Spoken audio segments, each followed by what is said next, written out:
Hello students and जय हिंद। I welcome you all to Magnet Brains, एक ऐसा प्लेटफॉर्म जहां क्लास 1 से लेकर क्लास 12 तक एंड बियॉन्ड सारा क्वालिटी एजुकेशनल कंटेंट आप लोगों तक एक्सक्लूसिवली फ्री ऑफ कॉस्ट लेकर आया जाता है। मतलब ये कि यहाँ कभी ऐसा नहीं होता कि आपको किसी सब्जेक्ट के 1 या 2 चैप्टर एक्सेस करने के लिए मिले और उसके बाद आपसे ये बोला जाए कि भाई बचा हुआ कंटेंट अगर आपने देखना है, पढ़ना है, एक्सेस करना है तो उसके लिए या तो आपको किसी तरीके की कोई फीस देना पड़ेगी या कोई पेड सब्सक्रिप्शन लेना पड़ेगा। ऐसा मैग्नेट ब्रेन्स पर नहीं होता। मैग्नेट ब्रेन्स प्रतिबद्ध है आप लोगों तक सारा quality educational content exclusively free of cost लेकर आने के लिए, जिसकी मदद से आप लोग ना सिर्फ अपने एग्जामिनेशन में अच्छे से अच्छा परफॉर्म कर सकें, बढ़िया से बढ़िया स्कोर हासिल कर सकें, अच्छे से अच्छा रिजल्ट लेकर आ सकें, बट साथ ही साथ आप लोग सब्जेक्ट्स की अंडरस्टैंडिंग हो, कंसेप्ट की क्लैरिटी हो, ये भी आपकी अच्छे से अच्छी डेवलप हो, आपका एक बढ़िया इंटरेस्ट उन सब्जेक्ट्स में डेवलप हो सके ताकि आप उनमें और फर्दर जो है हायर स्टडीज़ के लिए जाएँ, उसमें बढ़िया करियर वगैरह परस्यू करें और उन फील्ड्स में अच्छे अच्छे पदों पर पहुँचें, देश की तरक्की और उन्नति में आप लोग अपना एक योगदान दें, आपका भी अपना कॉन्ट्रीब्यूशन हो। यही मैग्नेट ब्रेन्स का ध्येय है और इसी को ध्यान में रखकर हम लोग आगे बढ़ रहे हैं एंड इसी नोट पे हम अपने आज के सेशन की शुरुआत करेंगे। तो आज का जो हमारा सेशन रहने वाला है इसमें हम लोग क्लास 12th की जो हमारी हिस्ट्री की दूसरी किताब है themes in Indian history part 2, इसका जो 3rd चैप्टर है या फिर जो थीम नंबर 7 है ओवरऑल हमारी क्लास 12th की हिस्ट्री की, या फिर यूँ बोलूँ कि ओवरऑल क्लास 12th की जो तीनों किताबें हैं इन तीनों को अगर हम मिलाकर देखें तो उसमें जो 7वां चैप्टर है जिसका नाम है एन इंपीरियल कैपिटल विजयनगर, इस पर्टिकुलर चैप्टर के जो एनसीईआरटी सॉल्यूशंस वगैरह हैं उनको डिस्कस करेंगे। अब विजयनगर अंपायर क्या था, विजयनगर अंपायर की क्या हिस्ट्री थी, हम्पी की के जो रूइंस वगैरह हैं उसकी मदद से किस तरह से जो है विजयनगर अंपायर की हिस्ट्री को रिक्रिएट किया गया, पूरे अंपायर का भी वही नाम था, कैपिटल का भी वही नाम था और उससे रिलेटेड वेरियस आपके जो एस्पेक्ट्स वगैरह हो गए, इन सारी चीज़ों को हम लोगों ने इस चैप्टर में इस पर्टिकुलर थीम में पढ़कर ख़त्म किया था। इंटरेस्टिंग चैप्टर था एक, क्योंकि इसकी मदद से हमको साउथ इंडिया के मिडीवियल टाइम पीरियड में खड़े किए गए एक बहुत शक्तिशाली अंपायर के बारे में काफ़ी सारी बातें डिटेल में जानने का मौका मिला था। अब ये सारी की सारी जो नॉलेज हम लोगों ने इस पर्टिकुलर चैप्टर के बारे में गेन करी है उसके ऊपर एनसीईआरटी में जिस तरीके के क्वेश्चंस पूछे गए हैं उनको हम लोग देखेंगे, उनको हम लोग डिस्कस करेंगे एंड किस तरह से इस नॉलेज का इस्तेमाल करते हुए उन क्वेश्चंस की आंसर राइटिंग हमको करनी है, ये सारी बातें भी हम लोगों ने इस सेशन में देखनी है।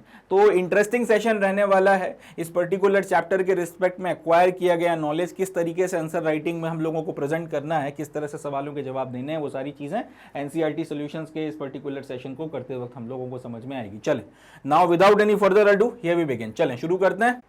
तो हमारा जो पहला क्वेश्चन है इसमें हमसे पूछा गया है what have been the methods used to study the ruins of Hampi over the last 2 centuries, in what ways do you think that they would have complemented the information provided by the priest of the Virupaksha temple।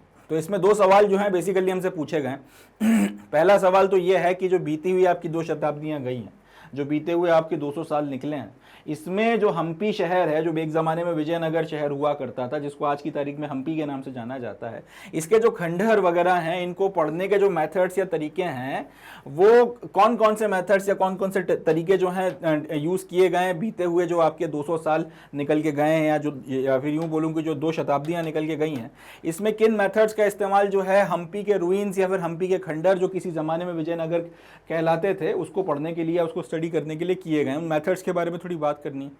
आगे जो second question इसमें पूछा गया है वो है in what way do you think they would have complemented the information provided by the priest of the Virupaksha temple. अब आपको क्या लगता है कि विरूपक्ष टेम्पल के जो आपके पुजारी थे उन्होंने हम्पी के बारे में जो इन्फॉर्मेशन वगैरह बताई थी, उन्होंने हम्पी के जो वैभवशाली इतिहास के बारे में बातें करी थी, या जो वो आपकी जनरेशन टू जनरेशन जो वो जो इन्फॉर्मेशन वगैरह पास ऑन की जा रही थी उन पुजारियों के बीच में, उन्होंने जब इस इन्फॉर्मेशन को बताया तो वो इन्फॉर्मेशन और ये जो अलग अलग मेथड्स वगैरह की मदद से 200 सालों में हम्पी को स्टडी करके जो आपको इन्फॉर्मेशन वगैरह मिली है, ये एक दूसरे को कैसे कॉम्प्लीमेंट करती हैं, या फिर इनकी बताई हुई इन्फॉर्मेशन को इस स्टडी में मिली हुई इन्फॉर्मेशन किस तरह से कॉम्प्लीमेंट करती है, ये बात भी हमको समझानी है। तो ये दोनों एस्पेक्ट्स वगैरह जो हैं हमको देखने हैं, इनको जो है हमको एक्सप्लेन करना है। चलें शुरू करते हैं ऐसे। तो इसका जो जवाब है वो इस तरीके से देना शुरू करना है कि भाई हम्पी के जो रूइंस वगैरह हैं, क्योंकि हम्पी के रूइंस के बारे में पहले बात करना पड़ेगी, ये पहले पूछा गया। तो पहली बात तो ये कि हम्पी के जो रूइंस वगैरह हैं, हम्पी के जो खंडहर थे, इनको पढ़ना या इनको सबसे पहले सीरियसली स्टडी करना हिस्टोरिकल पॉइंट ऑफ व्यू से वो शुरू किया था एक व्यक्ति ने जिसका नाम था कर्नल कॉलिन मैकेंजी। अब कर्नल कॉलिन मैकेंजी कौन थे? एक पहली बात तो ये कि एक इंजीनियर थे और दूसरा ये एंटीक्वेरियन थे, यानी कि ये जो अलग अलग आपकी जगहें हैं इस तरीके की जहाँ पे हिस्टोरिकल आपके रूइंस या फिर हिस्टोरिकल लेफ्टओवर्स थे वहाँ पर जाते थे, चीज़ों को देखते थे। एक तरीके से आर्कियोलॉजी प्लस हिस्टोरियन दोनों के काम जो हैं ये कर रहे थे। तो इन्होंने जो है आपका हम्पी वगैरह को 1800 में डिस्कवर किया। एग्जैक्टली ये कहना तो सही नहीं होगा, मगर हम्पी के हिस्टोरिकल इंपॉर्टेंस को सबसे पहले इन्होंने समझा था। इनको बात समझ में आई कि ये खंडर ऐसे वैसे नहीं है, ये अपने पीछे किसी गौरवशाली इतिहास को बयां करते हैं जिसकी तरफ किसी का ध्यान नहीं जा रहा। तो फाइनली इन्होंने जो है फिर शुरू किया इसके बारे में पढ़ना, और 1800 के आसपास में हम्पी के जो रूइंस वगैरह थे इनके इंपॉर्टेंस को, इनके वैभवशाली इतिहास को, इनके गौरव को जो है उन्होंने कहीं ना कहीं वो लाइट में या दुनिया के सामने प्रकाश में लेकर आए। अब शुरू में हुआ ये कि उन्होंने ईस्ट इंडिया कंपनी के लिए काफ़ी वक्त तक काम किया था। तो उनके लिए जब वो काम करते थे तो उनके काम वगैरह का एक पार्ट ये हुआ करता था कि इनको अलग अलग जगहों पर जाना होता था, सर्वे करना होते थे और मैप्स वगैरह प्रिपेयर करना पड़ते थे। वही चीज़ इन्होंने यहाँ पर भी करी कि जब ये ईस्ट इंडिया कंपनी के लिए काम करते हुए जब वो यहाँ पर आए तो हम्पी को भी पूरा स्टडी करने के बाद में उन्होंने इस साइट के भी सबसे पहले जो सर्वे मैप्स होते हैं, जिसमें सर्वे वगैरह करके एक एक चीज़ का डिटेल डिस्क्रिप्शन दिया जाता है, जैसे सर्वे के मैप्स वगैरह बनाए जाते थे तो उसके ऊपर अलग अलग ब्लॉक्स बनाए जाते थे, उसके बाद में उन ब्लॉक्स के अंदर फिर ब्लॉक्स बनाए जाते थे और जो पूरा इलाका है उसके एक एक अलग अलग पॉइंट को जो है स्पेसिफाई किया जाता था। ये सारी की सारी चीज़ें जो है कर्नल कॉलिन मैकेंजी साहब ने करी थी। इसके बाद में अब जो आपके विरूपक्ष टेम्पल वगैरह थे, विरूपक्ष टेम्पल के जो आपके प्रीस्ट थे या फिर जो पंपा देवी टेम्पल के प्रीस्ट थे, सबसे पहले जब काम वगैरह करना शुरू किया था तो जो थोड़ी बहुत बेसिक इन्फॉर्मेशन थी वो इन्हीं लोगों से मिली थी। अब ऐसा नहीं था कि एकदम से आप हम्पी आए और आपने खंडरों को देखा और आपके दिमाग में घंटी बज गई कि ये बहुत पुराना शहर है और सारी चीज़ें। घूमने आए, चीज़ें देखी, सर्वे वगैरह किया, प्रीस्ट के साथ जो है विरूपक्ष टेम्पल के प्रीस्ट और पंपा देवी टेम्पल के जो प्रीस्ट हैं, पुजारियों के साथ में बातचीत वगैरह करी। और यहाँ पर आपको जो इन्फॉर्मेशन वगैरह मिली इन लोगों से वो इन्फॉर्मेशन उस मेमोरीज के ऊपर बेस्ड थी जो जनरेशन टू जनरेशन इन मंदिरों के पुजारियों के परिवारों में आपका ट्रांसफ़र की जा रही थी। तो सबसे पहले जो है इस इन्फॉर्मेशन को ध्यान में रखकर लेकर इन्होंने काम करना शुरू किया और आपके फिर सर्वे के मैप्स वगैरह बनाए और चीज़ें आगे बढ़ती रही। अब 1856 तक तो कहानी इसी तरह से चली। जिसने भी फिर इनको फॉलो किया, कर्नल मैकेंजी के बाद में भी जो लोग आए लगभग इसी तरह से जो है काम करते थे। 1856 में एक इंटरेस्टिंग चीज होती है, फोटोग्राफी वगैरह जो है इसका आविष्कार हो गया था और फोटोग्राफी वगैरह का इस्तेमाल किया जाने लगा था आर्कियोलॉजिकल साइट्स वगैरह की तस्वीरें खींचने में। तो 1856 के बाद से जो आपके फोटोग्राफर्स थे उन्होंने इन मॉन्यूमेंट्स की पिक्चर्स या फोटोग्राफ्स वगैरह रिकॉर्ड करना शुरू कर दिया। और ये जो फोटोग्राफ्स वगैरह हुआ करती थी, अब इसकी मदद से हुआ ये कि अगर कोई स्कॉलर अब इसके पहले तक अगर हम्पी के बारे में पढ़ना चाहता है तो दो ही चीजें थी, या तो किताब पढ़े जिसमें जो है उसको इन्फॉर्मेशन तो मिल जाएगी मगर आंखों के सामने वो चीज देखने को नहीं मिलेगी, या फिर वो हम्पी खुद आए उठकर और उसके बाद में यहाँ पर आंखों के सामने देखकर चीजों को पढ़े, स्टडी करे और उसके बाद अपने जो है अनुमान वगैरह लिखे। अब अगर कोई आदमी अमेरिका में बैठा है, यूरोप में बैठा है, हम्पी में इंटरेस्टेड जरूर है मगर आने के साधन नहीं, तो अब क्या करेगा? तो ऐसी परिस्थिति में जो स्टडी बहुत ज्यादा आगे नहीं बढ़ पा रही थी, 1856 में हुआ ये कि फोटोग्राफ जो है उनको खींच के रिकॉर्ड किए जाने लगा मॉन्यूमेंट्स वगैरह की। और ये फोटोग्राफ्स वगैरह जो हैं फिर दुनिया भर में बैठे हुए अलग अलग जगहों पे जो स्कॉलर्स थे उनके पास पहुंचाई जाने लगी।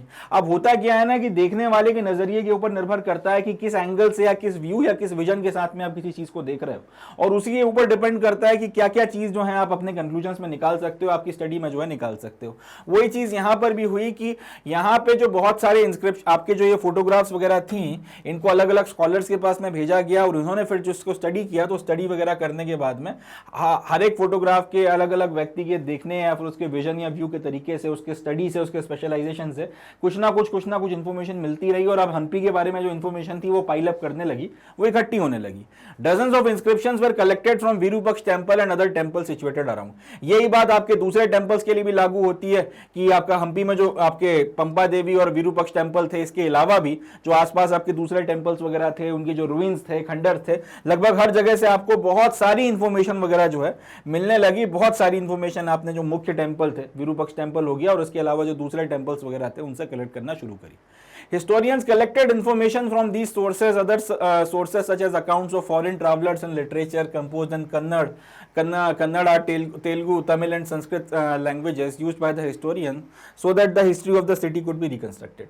अब ये जो सारी की सारी इंफॉर्मेशन अभी तक अपने को मिली थी, ये दो बातों पे बेस्ड थी। एक तो विरूपक्ष और पंपा देवी टेम्पल के पुजारियों ने जो बातें बताई थी वो, और अपने आंखों देखी जो स्टडी वगैरह की थी वो सारी बातों पे। तीसरा जो सोर्स जिसके ऊपर और ज्यादा अपनी इंफॉर्मेशन को बढ़ाया गया वो था लिटरेरी एविडेंस वगैरह।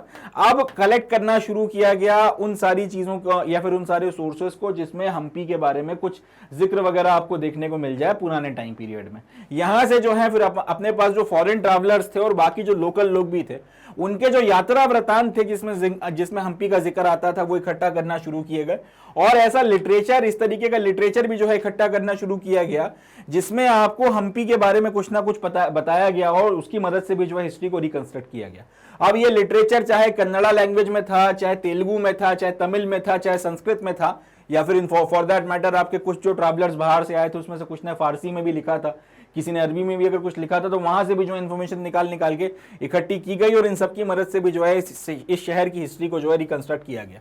तो कुल मिलाकर कहानी की शुरुआत ऐसे हुई थी कि कर्नल कॉलिन मैकेंजी आए, घूमे फिरे, देखे, थोड़ा माथा ठनका, समझ में आया कि पुराना कोई वैभवशाली शहर है। आपके जो मुख्य मंदिरों के पुजारी थे उनसे जो है थोड़ा बहुत पूछताछ करी, उनकी मेमोरी से कुछ इन्फॉर्मेशन मिली, उसके बेसिस पर और अपनी एक अंडरस्टैंडिंग पर, अपनी एक गट फीलिंग पर, अपने एक इंट्यूशन पर यहाँ पे काम करना शुरू किया। आर्कियोलॉजी के जितने मेथड अवेलेबल थे वो लगाए, फोटोग्राफी वगैरह की डिस्कवरी हुई तो उसका भी फायदा मिला, यात्रा वृत्तांत और बाकी सारी चीजें जो आपके ट्रैवलॉग्स हो गए या दूसरा लिटरेचर हो गया उसका इस्तेमाल किया और इन सब की मदद से इस शहर की हिस्ट्री को रिकंस्ट्रक्ट किया। तो पहली इंफॉर्मेशन, पहला सोर्स जिसमें आपको पुजारी ने इंफॉर्मेशन दी थी वो इन दोनों सोर्सेज वगैरह में जो आपने इंफॉर्मेशन खुद इकट्ठी करी उसको कॉम्प्लीमेंट करती है। लास्ट में बस यही लाइन लिखकर अपन इस सवाल का जवाब जो है कंक्लूड करेंगे कि these functions complimented the information given by the priest of the Virupaksha temple. इस तरीके से जो है अपना जवाब वगैरह बनकर तैयार होगा। अब ये अच्छा एक आंसर बनकर तैयार हो गया। इसमें आप जो जो पॉइंट्स अपने को हाईलाइट करना है वो देख लेते हैं। सबसे पहले तो कर्नल कॉलिन मैकेंजी का जो पॉइंट का जो नाम है उसको आपने हाईलाइट करना है। First survey maps of this site, इस पर्टिकुलर इतने को जो है अपने को हाईलाइट करना है। इसके बाद में memories of the priest, Virupaksha temple और पंपा देवी, इसको हमने हाईलाइट करना है। फिर 1856 और फोटोग्राफ्स, इन दो वर्ड्स को हमने हाईलाइट कर देना है। यहां इसके बाद में यहां पर आपके आते हैं accounts of foreign travellers and literature, इसको हम लोगों ने हाईलाइट कर देना है और बस इससे ज्यादा कुछ करने की जरूरत नहीं है। इस तरह से एक अच्छा जवाब जो है यहाँ पे बनकर तैयार हो जाता है। चलें आगे बढ़ते हैं, नेक्स्ट क्वेश्चन देखते हैं, क्वेश्चन नंबर। तो नेक्स्ट अब अपना क्वेश्चन है क्वेश्चन नंबर 2। इसमें पूछा गया है how were the water requirements of Vijayanagar met, यानी कि विजयनगर शहर के जो पानी की ज़रूरतें थीं, जो आपको वाटर रिक्वायरमेंट्स वगैरह थी, उनको कैसे पूरा किया जाता था, अब ये हमको बताना है। तो इस सवाल का जवाब हम लोग इस तरह से लिखना शुरू करेंगे कि भाई वाटर रिक्वायरमेंट्स जो विजयनगर शहर की थी उनको इस तरीके से मीट किया जाता था। ये हेडिंग बनाएंगे और फिर इसमें पॉइंट्स वगैरह लिखना शुरू करेंगे।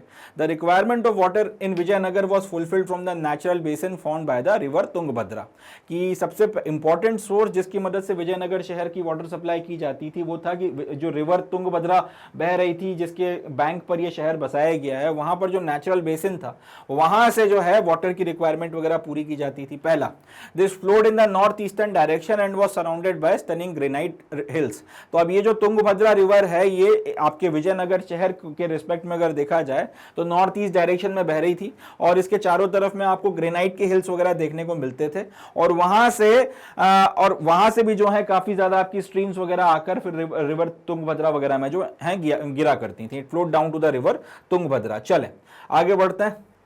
So the rulers of Vijayanagar got built large embankments to store water।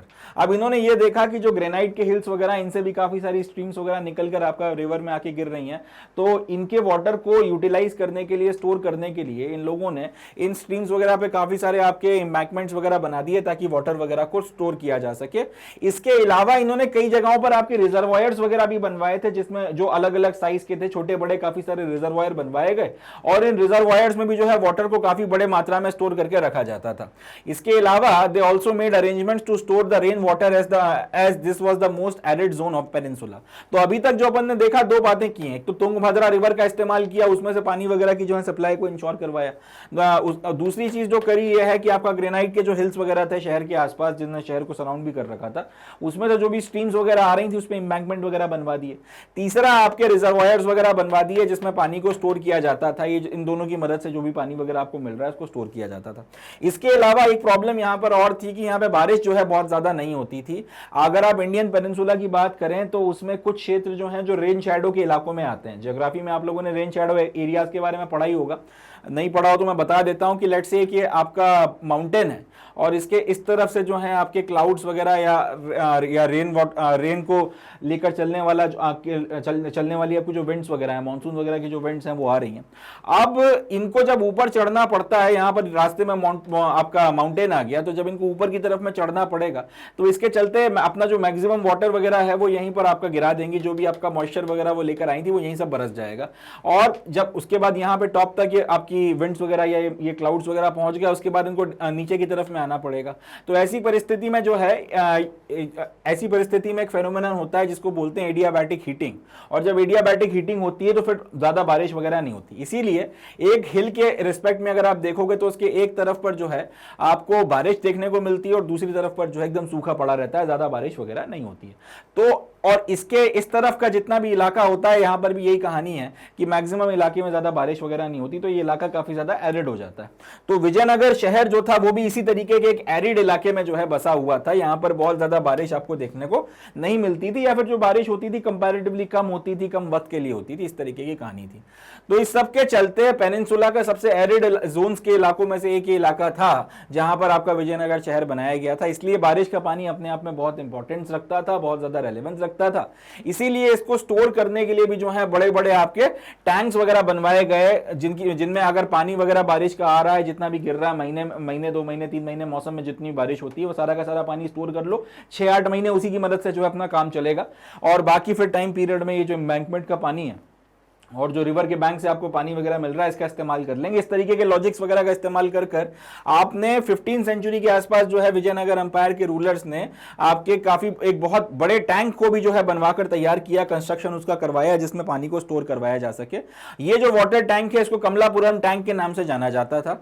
और ये जो वाटर टैंक था, इस पर्टिकुलर टैंक का जो वाटर था, इसका इस्तेमाल रॉयल सेंटर वगैरह के कई सारे इंपॉर्टेंट पर्पसेस के लिए किया जाता था। वो पूरा इलाका जहां से राजकाज चलता था, जहां पे राज परिवार रहता था, वो पूरा क्षेत्र जो था शहर का जिसको रॉयल सेंटर बोला जाता था, उस रॉयल सेंटर के जो नीड वगैरह का या यूजेज का पानी जो था वो कमलापुरम टैंक से जाया करता था।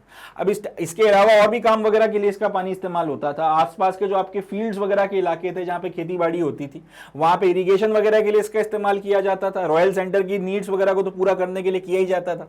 इसके अलावा एक कैनल बनाई गई थी जिसका नाम था हिरिया कैनल। वो क्या करती थी, एक डैम बनाया गया था तुंगभद्रा रिवर से, वहां से पानी लेकर आती थी। तो उसकी मदद से भी जो है इस टैंक को रिचार्ज किया जाता था, प्लस आपका इसका भी इस्तेमाल वगैरह जो है इरिगेशन के लिए किया जाता था। तो ये कुछ आपके मेन तरीके वगैरह थे जिसकी मदद से आपने वाटर की रिक्वायरमेंट जो थी पूरे आपके विजयनगर शहर के लिए पूरी करी थी, या पूरे विजयनगर अंपायर की वाटर रिक्वायरमेंट्स वगैरह या पूरे विजयनगर शहर की जो वाटर रिक्वायरमेंट्स वगैरह हैं उनको ध्यान में रखते हुए ये सारा का सारा कंस्ट्रक्शन या फिर ये सारा का सारा काम वगैरह किया गया था। चले आगे बढ़ते हैं नेक्स्ट क्वेश्चन की तरफ। तो क्वेश्चन नंबर 3 में हमसे पूछा गया है, what do you think were the advantages and disadvantages of enclosing agricultural land within the fortified area of the city। आप क्या सोचते हैं कि आपका जो एग्रीकल्चरल लैंड थी यानी कि जिसके ऊपर खेती होती थी, उसको शहर का जो फोर्टिफाइड एरिया था यानी कि वो इलाका जिसके चारों तरफ किलेबंदी करी गई थी, तो उसके अंदर जो एग्रीकल्चरल फील्ड्स वगैरह या एग्रीकल्चरल लैंड्स वगैरह को इंक्लोज किया गया था, इसके क्या एडवांटेजेस हैं या फिर इसके क्या एडवांटेजेस थे और इसके क्या डिसएडवांटेजेस थे, वो अपने को डिस्कस करना है। जिन बच्चों ने चैप्टर नहीं पढ़ा उनके लिए थोड़ा कंटेक्स्ट बता देता हूं कि विजयनगर अंपायर में जो इनका कैपिटल था विजयनगर शहर, इसकी खास बात ये थी कि इसमें इन लोगों ने शहर के चारों तरफ जो किलेबंदी करी थी, क्योंकि उस टाइम पीरियड में जितने भी आपके मिडीवियल शहर होते थे सबके चारों तरफ में आपको किलेबंदी देखने को मिलती थी। तो इस पर्टिकुलर शहर में आपका चारों तरफ में जो किलेबंदी की गई थी, उस किलेबंदी को इतना बड़ा रखा गया था कि उसके अंदर खेती बाड़ी करने के काफी सारे खेत और फॉरेस्ट का भी एक ठीक ठाक इलाका जो है अंदर आ जाता था। मतलब जनरली ये देखने को मिलता था कि अगर ये आपका शहर है तो आपने शहर के चारों तरफ किलेबंदी कर रखी है। इन लोगों ने ये किया था कि ना सिर्फ आपका शहर के चारों तरफ किलेबंदी करी थी, मगर किलेबंदी इस तरह से करी थी कि इसके अंदर आपका एग्रीकल्चर की जमीन या फिर खेती किसानी और कृषि करने की जमीन भी जो है इसके अंदर शामिल हो गई। अब सवाल इन्होंने ये पूछा है कि इस तरीके से किलेबंदी करने का या इस तरीके से फोर्टिफिकेशन करने का जो ये लॉजिक या जो आइडिया था, जिसमें आपने एग्रीकल्चर वगैरह की जो जमीन थी जिसपे खेती हो सकती थी, इसको भी आपने उसके अंदर शामिल किया, इसके क्या एडवांटेजेस थे, इसके क्या डिसएडवांटेजेस थे, ये अब हमको बताना है। तो इस सवाल का जवाब आप इस तरह से देना शुरू करेंगे, पहले आप एडवांटेजेस गिनाएंगे उसके और उसके बाद में डिसएडवांटेजेस गिनाएंगे। तो सवाल का आंसर हम लोग लिखेंगे कि भाई एडवांटेज और डिसएडवांटेज जो थे आपके including agricultural land with in the fortified area of the city R S follows. इस तरह से आपने ये पॉइंट बनाया। अब फिर आप एडवांटेजेस वगैरह लिखना शुरू करेंगे कि मिडिवियल पीरियड के वक्त में अगर किसी the objective of the sieges were to start the defender into submission, these sieges could last for a long period. समझते हैं। देखिए होता क्या था कि जब पूरा मिडिवल टाइम पीरियड में हर एक शहर जो है उसके चारों तरफ में एक सर्टेन किलेबंदी करके रखी जाती थी, और आपका जो भी इन्वेड करने के लिए इन शहरों को आता था, जो भी लूट मार करने के लिए लुटेरा आ रहा है या फिर कोई अगर आक्रमण करने के लिए आक्रमणकारी आ रहा है, तो वो करता ये था सबसे पहले लड़ने के पहले इन शहरों के चारों तरफ में वो घेरा डालता था या फिर सीज डाल देता था। अब इस घेरे के अब उसका लॉजिक ये रहता था कि मैं अगर महीनों तक ना किसी को अंदर से बाहर जाने दूंगा इस शहर के, ना किसी को इस शहर के बाहर से अंदर आने दूंगा, तो ऐसी कंडीशन में होगा ये इनके पास में जो भी खाना पीना होगा वो खत्म हो जाएगा। एक बार जब इनके पास में खाना पीना खत्म हो जाएगा या इनके पास में खाना पीना खत्म होने लगेगा, तब ये अपने आप जो है सबमिट कर देंगे, तो लड़ाई झगड़ा करने की या तो नौबत नहीं आएगी, या फिर ऐसी कंडीशन में अगर लड़ाई झगड़ा होता है तो ज्यादा मुझे परेशानी नहीं आएगी। तीसरा लॉजिक ये होता था कि अगर मैं इनको एकदम स्टार्व कर दूंगा, इनके खाने पीने का सामान खत्म हो जाएगा, ये भूखों मरने लगेंगे, तो दो बातें होंगी, या तो आपस में लड़ मरेंगे या फिर ये उसके बाद में डेस्परेटली फिर जो है अटेम्प्ट करेंगे लड़ने के लिए। अब एक भूखी सेना जो है, ये कमजोर सेना जो है उसको हराना आसान होगा बजाय एक मजबूत वेल प्रिपेयर्ड सेना के। तो ये जो लॉजिक था, ये जो आपका ये जो पर्टिकुलर एक ऑब्जेक्टिव हुआ करता था, इसके चलते जो भी आपके इन्वेडर्स वगैरह आते थे वो इन्वेडर करते ये थे, शहरों के चारों तरफ घेरा डाल के बैठ जाया करते थे। अब विजयनगर अंपायर को भी समझ में आ गया कि अगर इस तरीके से कभी कोई आपका एनिमी जो है घेरा डालने आ गया, तो ऐसी परिस्थिति में आपके पास में जो खाना पीना है वो कुछ वक्त तक चलेगा, उस पर्टिकुलर खाने पीने के खत्म होने के बाद में क्या। इस बात को ध्यान में रखते हुए इन्होंने फिर जो है अपना कुछ किलेबंदी वगैरह जो करी थी उसके अंदर एग्रीकल्चरल फील्ड्स वगैरह को शामिल किया था। अब इसको और डिस्कस करेंगे, मगर पहली चीज क्या कि ये जो आपके मिडिवल टाइम पीरियड थे उसमें शहरों के चारों तरफ में सीज जो लगाई जाती थी, जो घेरेबंदी की जाती थी, उसका ऑब्जेक्टिव यही था कि शहर के लोगों को सबमिट करने में या सरेंडर करने के लिए मजबूर किया जाए, और ये सीज वगैरह जो है काफी लंबे लंबे वक्त तक चला करती थी। अब होता यह था जनरली इस टाइम पीरियड में इस तरीके की जो सीज वगैरह होती थी, जो घेरे डलते थे, उनको विथस्टैंड करने के लिए राजा महाराजा करते ये थे कि बड़ी बड़ी ग्रेनरीज बनवाया करते थे, जिसमें आप किलों के अंदर जिसमें बहुत बड़ी मात्रा में जो है अनाज वगैरह को स्टोर कर कर रखा जाता था, ताकि ये जो आपकी किलेबंदी आपने करी, ये जो आपने घेरा वगैरह डाला हुआ है, ये घेरा डाले हुए लोग फ्रस्ट्रेट होकर अपने आप चले जाएं और लड़ने की नौबत ना आए। अंदर वाले भी कोशिश ये करते थे कि कंफ्लिक्ट अवॉइड किया जाए। तो उनका लेट से ये आपका शहर है, शहर के चारों तरफ में आपकी किलेबंदी की हुई है। अब होता यह था कि इसमें इतना ज्यादा अनाज स्टोर किया जाता था कि वो महीनों जो है आपका अगर चारों तरफ घेरा डला रहे तो भी जो है इनकी जिंदगी ठीक ठाक तरीके से चलती रहे। अब अल्टीमेटली इनका लॉजिक ये रहता था कि जो घेरा डाल के बैठे हुए हैं ये भी फ्रस्ट्रेट हो जाएंगे और अल्टीमेटली जो है यहाँ से भाग जाएंगे या फिर यहाँ से चले जाएंगे, क्योंकि उनको भी अपनी इतनी बड़ी फौज जो है उसको खिलाना पिलाना है। तो और आसपास के जो मैक्सिमम लोग हैं, जब इस तरह से घेरा डलने वाला होता था, फौजें आ रही होती थी, तो गांव के गांव खाली हो जाते थे, मैक्सिमम लोग जो है किलों के अंदर आके बैठ जाया करते थे। अब अगर आप लूटमार भी करोगे खाली गांव में तो कितने दिन अपना काम चलाओगे, खेती बाड़ी हो नहीं रही तो आपको अनाज या फिर फल या फिर दूध ये सारी चीजें मिलेंगी नहीं, तो आपकी भी जो सेना है वो कितने दिन बिना उसके टिक जाएगी। इस लॉजिक के बेसिस पर ये लोग करते ये थे कि बड़े बड़े भंडार गृह बनवा लिया करते थे और उसमें खूब सारा अनाज जो है स्टोर कर रखा जाता था, जिससे अपना और जनता का, प्रजा का लालन पालन हो सके जब तक बाहर घेरा डला हुआ है, और अल्टीमेटली ये लोग भी फ्रस्ट्रेट होकर यहां से भाग जाएंगे। ये लॉजिक जो है इनके दिमाग में हुआ करता था। तो इस पर्टिकुलर ये जो घेरे वगैरह डाले जाते थे, जिनकी कोशिश ये है कि आप अंदर बैठे हो लोगों को सबमिशन में जो है मजबूर कर देंगे, सरेंडर कर देंगे, लंबे वक्त तक अगर ये घेरा चलेगा तो ये भूखों मरने की नौबत में आ जाएंगे। एक बाहर वालों का लॉजिक है जो हमला करने आया है, अंदर वालों का लॉजिक ये है कि इतनी बड़ी बड़ी ग्रेनरीज बना लो, भंडार गृह बना लो कि ये लोग खुद फ्रस्ट्रेट होकर भाग जाएं, अपना काम चलता रहेगा। तो ये दो लॉजिक्स जो थे, इन दोनों लॉजिक के आगे बढ़ के विजयनगर अंपायर के जो आपके रूलर्स थे उन्होंने और ज्यादा इलाबोरेट किस्म की जो स्ट्रेटजी है उसको अपनाया।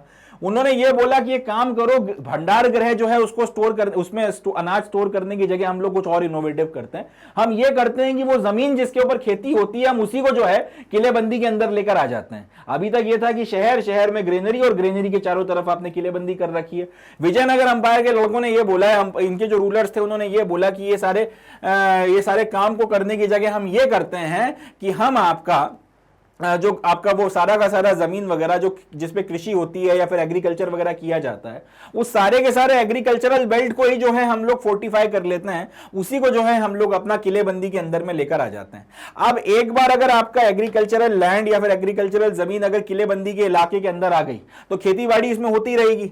अब बाहर आके कोई भी आपका घेरा डाल के बैठा रहे, उससे क्या फर्क पड़ने वाला है? किसान अंदर अपना खेती बाड़ी करता रहेगा, उसको फिर जो भी आपका कल्टीवेशन वगैरह करना है उसमें कोई प्रॉब्लम नहीं आएगी, चाहे बाहर जंग चल रही हो, चाहे कोई घेरा डाल के बैठा या कुछ करे। अब यहां पे कल्टीवेशन अगर होता रहेगा तो रेगुलर सप्लाई जाती रहेगी, तो भूखों मरने की नौबत आएगी नहीं। जो बाहर वाला समझ के बैठा हुआ है कि इनके पास जब खाना वाना खत्म हो जाएगा तो ये अपने आप सबमिट कर देंगे, मजबूर हो जाएंगे, आपस में लड़ने लगेंगे। तो इनका कहना यह था कि जब लगातार खेती अंदर हो ही रही है और कल्टीवेशन हो रहा है तो फिर भूखों मरने की नौबत आएगी नहीं। तो और इसके अलावा एक चीज और है कि अगर किसान जो है लगातार खेती किसानी करता रहेगा तो उसके सामने कोई फाइनेंशियल डिफिकल्टी वगैरह भी नहीं आएगी। इसके अलावा ये एक चीज ये है कि उस वक्त में जो मेन सोर्स आपके राजों का होता था, राजे रजवाड़ों का होता था, वो था जमीन से मिलने वाला लैंड रेवेन्यू वगैरह। तो एक बार जब आपका एग्रीकल्चर को आपने प्रोटेक्ट कर लिया, एग्रीकल्चरल ट्रैक्ट जो है उसको आपने प्रोटेक्ट कर लिया, खेती किसानी हो रही है, उत्पादन हो रहा है, तो आपको जो है इनकम भी मिलती रहेगी, आपको रेगुलर जो है इनकम वगैरह भी जो है इससे होती रहेगी, रेगुलर आपके पास में खाने पीने का सामान भी आता रहेगा। इन सारी बातों को ध्यान में रखते हुए विजयनगर अंपायर में जो किलेबंदी, विजयनगर शहर में जो किलेबंदी की गई थी उसमें जो आपका शहर का सेक्रेट सेंटर था और जो अर्बन कोर था, इसके बीच में काफी बड़े इलाके पे एग्रीकल्चरल ट्रैक्ट वगैरह जो है बनवाया गया, काफी बड़े इलाके को जो है तैयार किया गया जिसमें आपका कृषि वगैरह की जा सकती थी या खेती किसानी की जा सकती थी। अब ये पूरे के पूरे एग्रीकल्चरल ट्रैक्ट को बकायदा आपने इसमें जो है पूरा आपने सिस्टम वगैरह बनाकर तैयार किया कैनल का, जिसकी मदद से जो है आपका तुंगभद्रा रिवर से पानी लाकर यहां पे इरिगेशन भी किया जा सकता था, ताकि इरिगेशन की भी कोई समस्या वगैरह ना हो और अच्छे से जो है सुकून से इत्मीनान से खेती किसानी की जा सके और इस खेती किसानी वगैरह की मदद से अपना जो भी कल्टीवेशन है वो किया जा सके। और घेरे अगर आपके शहर के चारों तरफ में अगर सीज डल गई या फिर अगर घेरा लग गया तो भी जो है उसको सक्सेसफुली जो है फाइट किया जा सके, ये जो है लॉजिक या फिर ऑब्जेक्टिव हुआ करता था। तो ये तो सारे आपके एडवांटेजेस हो गए। अब हम लोग बातचीत करेंगे डिसएडवांटेजेस के बारे में। तो देखिए, अब इतना बड़ा अगर आपने काम किया है, एक होता है कि आपका शहर है और शहर के चारों तरफ किलेबंदी करी है, तो उसमें ही जो है बहुत पैसा लगता है। यहां पर तो आपने ना सिर्फ शहर के अलावा जितना इलाका है जिसमें खेती होती है वो सारे इलाके को जो है कवर करते हुए आपने एक बड़े इलाके के आसपास किलेबंदी करी है। अब इतने बड़े इलाके में एक तो किलेबंदी करना अपने आप में महंगा काम है, दूसरी बात यह कि इतनी बड़ी किलेबंदी करवाई है तो उसकी रखवाली के लिए आपको फौज भी रखना पड़ेगी, उसके लिए आपको सेना भी रखना पड़ेगी, उसके लिए आपको ज्यादा जवान लगेंगे। तो इतना बड़ा जो इलाबोरेट फोर्टिफिकेशन का पूरा सिस्टम था वो अपने आप में बहुत महंगा पड़ता था। दूसरा ये कि अब इतने बड़े इलाके को अगर आपने मेंटेन करवाना है तो उसके लिए आपको एक बड़ी फौज की या फिर एक लार्ज आर्मी की जरूरत पड़ती थी जो इतने बड़े फोर्टिफाइड एरिया का इफेक्टिवली या बेटर तरीके से प्रोटेक्शन वगैरह कर सके। अब उसमें खर्चा ज्यादा करना पड़ता था और कई बार अब यह भी होता था कि एक बड़ी इंटरेस्टिंग बात आती थी कि आपको यह फैसला करना जो है मुश्किल हो जाता था कि कितनी जमीन जो है हम आपका फोर्टिफाइड एरिया के अंदर लेकर आए और कितनी जमीन जो है छोड़ें, क्योंकि ये तो नहीं होगा कि आपके हजारों लोग अगर शहर में रहते हैं तो 2, 4, 5, 10 एकड़ जमीन आप अंदर ले आए और उसमें खेती किसानी करवा के आप पूरा शहर पाल लो। आपको कई सौ एकड़, आपको काफी बड़े लेवल पर जो है जमीन, कई सौ एकड़ जमीन जो है आपको फोर्टिफिकेशन के अंदर लाना पड़ेगी। तो अब फैसला करना कि कितनी जमीन अंदर रखी जाए और कितनी बाहर छोड़ दी जाए जिसपे आप इरिगेशन वगैरह कर अपना जो है लोगों को पाल लो, ये फैसला कई बार जो है कॉम्प्लिकेटेड हो जाता था, ये फैसला कई बार जो है मुश्किल हो जाता था। तो ये 2-3 डिसएडवांटेजेस थे। पहली चीज तो ये कि पूरा का पूरा सिस्टम महंगा है, दूसरा सेना पे बहुत खर्च करना पड़ता था इतने बड़े सिस्टम को मेंटेन करने के लिए, तीसरा डिसीजन मेकिंग मुश्किल हो जाती थी कि कितना इलाका रखें कितना छोड़ें, क्या रखें क्या छोड़ें, ये मुश्किल बात हो जाती थी। इन सब के चलते जो है ये थोड़ा सा एक दो डिसएडवांटेजेस वगैरह हैं, इसके अलावा और कुछ इसमें नहीं होता था। चलें आगे बढ़ते हैं, नेक्स्ट क्वेश्चन। तो नेक्स्ट अपना जो क्वेश्चन है, क्वेश्चन नंबर 4, इसमें पूछा गया है what do you think was the significance of the rituals associated with the Mahanavami डिब्बा। अब अपने को ये बताना है कि जो महानवमी डिब्बा था उसमें जो भी रिचुअल्स वगैरह होते थे उनका क्या सिग्निफिकेंस वगैरह था, वो चीज़ अपने को एक्सप्लेन करनी है। थोड़ा सा इसको हम लोग देख लेते हैं। देखिए, एक पर्टिकुलर स्ट्रक्चर अपने को मिला है जो आपका रॉयल पैलेस वगैरह है, जो रॉयल सेंटर वगैरह है, वहाँ पर आपको एक काफ़ी बड़ा और काफ़ी इलाबोरेट स्ट्रक्चर देखने को मिला है, जिसको हिस्टोरियंस ने नाम दिया है महानवमी डिब्बा।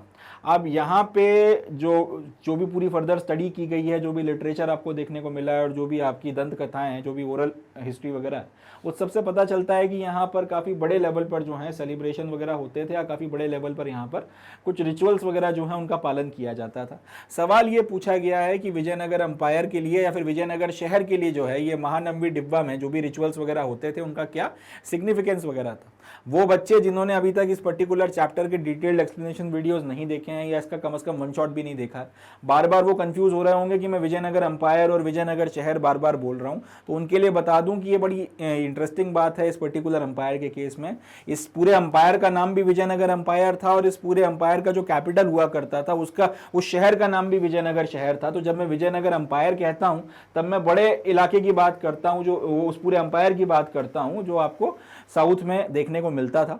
और जब मैं विजयनगर शहर बोलता हूं तब मैं बात करता हूं इस अंपायर के कैपिटल के बारे में। तो कहानी यह है कि इस अंपायर का जो कैपिटल है विजयनगर शहर, वहां पे 2-3 आपके इलाके हैं, रॉयल सेंटर, रिलीजियस सेंटर और एक आपका अर्बन सेंटर वगैरह।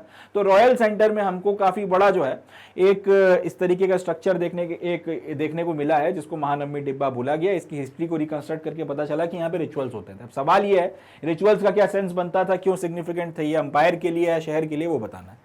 तो देखिए इसका जवाब इस तरह से लिखना शुरू करेंगे कि सिग्निफिकेंस जो है वो ये या उसके ये इंपॉर्टेंट फैक्ट्स हैं, या द सिग्निफिकेंट इसका जो सिग्निफिकेंस है वो इन बातों से समझ में आएगा। आर एस फॉलोज, इस तरह से करके हम लोग जवाब बनाना शुरू करेंगे। पहला, the Mahanavami Dibba was the king's palace in Vijayanagar, तो there is no definite evidence. अब क्योंकि ये जो इलाका है, ये जो महानवमी डिब्बा है जिस इलाके में मिला है आपको, उस इलाके का नाम है, उस इलाके को जो है रॉयल सेंटर बोला गया है। वहां पे और भी काफी बड़ी बड़ी बिल्डिंग्स मिली है, उसमें सबसे बड़ी बिल्डिंग जो है जो मिली है उसमें महानवमी डिब्बा आपको मिला है। तो कई बार ये भी बोला जाता है कि महानवमी डिब्बा जो है वो किंग्स पैलेस का पार्ट है, यहाँ पे शायद राजा रहा करता था। हालांकि इसका कोई एविडेंस नहीं है कि राजा रहता था कि नहीं रहता था, मगर इस लॉजिक के बेसिस पर कि जनरली राजा का जो महल है वो सबसे बड़ा होता था, और ये क्योंकि बिल्डिंग सबसे बड़ी बिल्डिंग है, सबसे ज्यादा हाइट पे बसी हुई है, इसलिए इसको किंग्स पैलेस मान लिया गया है, और इसमें जो है महानवमी डिब्बा मिला है। तो इसलिए बोला जाता है कि महानवमी डिब्बा जो है किंग्स पैलेस का पार्ट था, पहली चीज।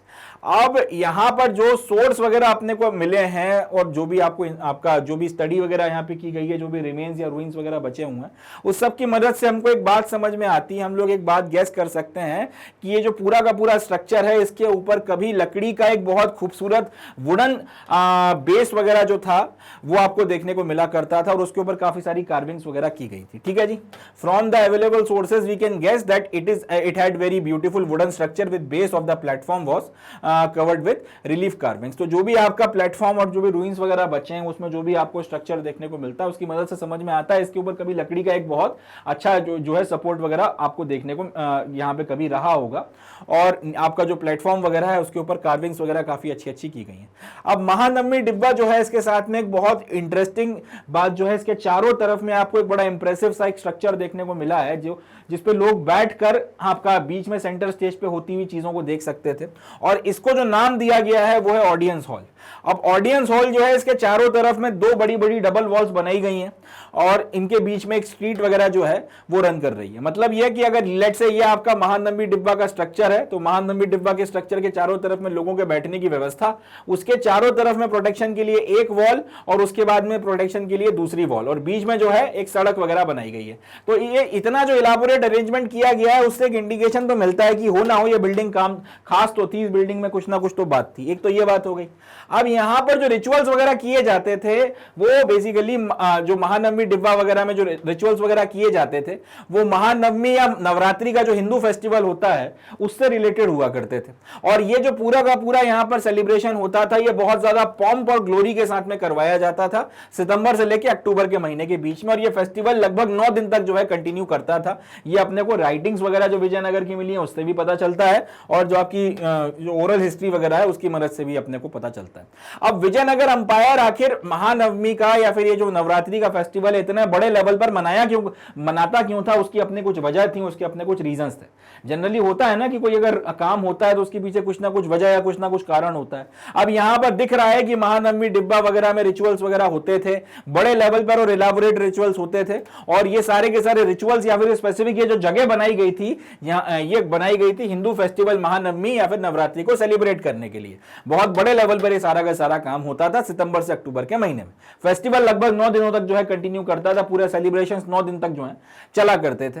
अब ये पर्टिकुलर चीजें 9 दिनों तक इतने ग्रेट पॉम्प और शो के साथ में इसलिए की जाती थी क्योंकि विजयनगर अंपायर के जो रूलर्स थे इस पर्टिकुलर सेलिब्रेशन का इस्तेमाल अपनी पावर के डिस्प्ले के लिए करते थे, अपनी प्रेस्टीज और अपनी सुजरानिटी दिखाने के लिए करते थे, ये साबित करने के लिए अपने फॉलोअर्स के बीच में जो है ये अपना शक्ति प्रदर्शन करने के लिए और अपने सपोर्टर्स को समझाने के लिए कि भैया लॉयल्टी मत बदलना, राजा अभी भी मैं ही हूं, मजबूत हूं और मैं ही जो है रूल करूंगा, तो मेरे खिलाफ जाने की कोशिश मत करना। अपने नायकाज वगैरह को एक नायकाज मतलब उनके जो अलग अलग मिलिट्री कमांडर्स थे उनको ये संदेश देने के लिए कि I am the boss, I am the king and मेरे खिलाफ आपने नहीं जाना है, नहीं तो मैं आपको कुचल के रख दूंगा, ये मेरी पावर का शो है, ये मेरा जो पावर और प्रेस्टीज वगैरह का शो है, आप देख लीजिए इतनी बड़ी सेना में रखता हूं, ये सारी चीजें। तो इस तरीके से जो है आपके जो विजयनगर अंपायर के रूलर थे वो अपनी पावर, प्रेस्टीज और सुजरानिटी वगैरह जो है उसको शो किया करते थे। अब ये जो ओकेशन था इसमें कई सारी सेरेमनीज वगैरह परफॉर्म की जाती थी। सबसे पहले तो आपके जो गॉड्स और गॉडेसेस वगैरह हैं उनकी वर्शिप होती थी, ये तो इसके साथ जो है आपका इनिशिएशन होता था और इसी के साथ में जो है अपना कंक्लूजन वगैरह भी जो है किए जाते थे। जो आपकी देवी की पूजा है वो हो गई और आपका इसके अलावा जितने भी दूसरे गॉड्स एंड गॉडेसेस वगैरह हैं सबकी पूजा वगैरह की जाती थी। दूसरा काम जो होता था आपका जो स्टेट हॉर्स है, जो आपका राजसी घोड़ा है, उसकी पूजा वगैरह होती थी। तीसरा आपके जो बफेलोज हो गए और इसके अलावा जो दूसरे एनिमल्स वगैरह हो गए उनकी पूजा होती थी।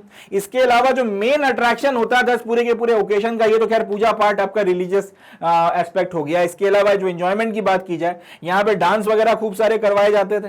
डांसेस के अलावा रेसलिंग के आपके मैचेस वगैरह काफी बड़े लेवल पर करवाए जा रहे हैं। आपके हॉर्स का प्रदर्शन निकाला जा रहा है, एलिफेंट्स का, चैरियट्स का, सोल्जर्स का, इनके परेड्स निकाले जा रहे हैं। जिस तरह से आज की तारीख में 26 जनवरी और 15 अगस्त के दिन परेड्स होती हैं, तो उसमें आपके टैंक्स हो गए, अलग अलग रेजिमेंट्स हो गई, उनकी परेड्स होती हैं। उसी तरह से उस वक्त में जो आपके हॉर्सेस होते थे कैवलरी के, उनकी परेड होती थी। जो एलिफेंट होते थे उनकी परेड करवाई जाती थी। जो आपके रथ वगैरह होते थे चैरियट्स, उनकी परेड होती थी। और सिपाही या सोल्जर्स जो होते थे उनकी भी परेड होती थी। इस तरीके से जो है ये सारी की सारी चीजें करवाई जाती थी। अब ये जो सेरेमनीज वगैरह थी, ये इसमें आपके जितने भी आपके गेस्ट वगैरह बुलाए गए हैं वो सारे के सारे गेस्ट वगैरह आया करते थे और राजा के सामने प्रेजेंट होते थे, राजा के सामने अपनी हाजिरी लगाते थे और राजा को जो है काफी गिफ्ट्स वगैरह और ट्रिब्यूट्स वगैरह पे किया करते थे। आखिरी दिन जो है इस फेस्टिवल के राजा अपनी सेना जो है उसको इंस्पेक्ट किया करता था और नायकाज अपनी जो फौज वगैरह लेकर आते थे उनको भी जो इंस्पेक्ट करता था। इसके अलावा जो गिफ्ट्स वगैरह वो लेकर आया करते थे, जो भी अपना ट्रिब्यूट वो देते थे फॉर्मली, वो सारा का सारा ट्रिब्यूट या फिर गिफ्ट्स वगैरह को भी यहां पर एक्सेप्ट करता था और इस तरीके से जो है ये फेस्टिवल वगैरह खत्म होता था। तो ओवरऑल ये फेस्टिवल इस तरीके से मनाया जाता था, इसमें ये सारी की सारी चीजें की जाती थी और ये रिचुअल्स का ये सेंस बनता है। तो अपन ने दोनों जवाब दे दिए कि महानवमी डिब्बा का जो रिचुअल्स थे वो क्या थे और उनका क्या सिग्निफिकेंस था, ये सारी बात हम लोगों ने कर दी। अब इसमें क्या क्या पॉइंट आपको हाईलाइट करने हैं वो देख लेते हैं। तो सबसे पहले तो किंग्स पैलेस जो है इसको आपने हाईलाइट कर देना है। नो डेफिनेटिव एविडेंस, इसको जो है आपने हाईलाइट कर देना है। ब्यूटीफुल वुडन स्ट्रक्चर जो है इसको आपने हाईलाइट कर देना है एंड रिलीफ कार्विंग्स जो है इसको आपने हाईलाइट कर देना है। इसके अलावा ऑडियंस हॉल वर्ड को जो है आपने हाईलाइट कर देना है और ये वाली लाइन जो है ये पूरी की पूरी आपने हाईलाइट कर देनी है। आगे बढ़ते हैं। इसमें अब यहां पर जो है ये वाली जो लाइन है कि जो रूलर है इसका इस्तेमाल अपना पावर, अपनी प्रेस्टीज और अपनी सुजरानिटी दिखाने के लिए किया करते थे। यहां पे कुछ आपने ऐसा हाईलाइट करने की जरूरत नहीं है, मगर ये वाला जो पॉइंट है इसी को आपने हाईलाइट कर देना है ताकि सामने वाला समझ जाए कि ये जो पॉइंट्स वगैरह लिखे गए इंपॉर्टेंट है और वो इनको देखकर अंडरस्टैंड कर लेगा कि आपकी जो आंसर की क्वालिटी है वो ठीक है, बढ़िया है, अच्छा आंसर आपने बनाकर तैयार किया। चलें, तो इस तरीके से जो है अपना ये वाला क्वेश्चन भी खत्म होता है। अब नेक्स्ट क्वेश्चन की तरफ आगे बढ़ते हैं। तो जो नेक्स्ट क्वेश्चन है वो है आपका क्वेश्चन नंबर 5। इसमें बताया गया है कि figure is an illustration of another pillar from the Virupaksha temple. Do you notice any floral motifs? What are the animals shown? Why do you think they are depicted? Describe the human figure shown. तो इस सवाल में हमको एक photograph दिखाया गया है और ये बोला गया है कि जो फोटोग्राफ है विरूपक्ष टेम्पल में एक पिलर है, उस पिलर का फोटोग्राफ ये है। तो एक बार पहले हम लोग ये फोटोग्राफ जो है देख लेते हैं इस पिलर का। इस पिलर के ऊपर काफी सारी आकृतियां बनी हुई हैं, देवताओं की मूर्तियां बनी हुई हैं, उनकी पूजा आराधना करते हुए उनके भक्त बनाए गए हैं।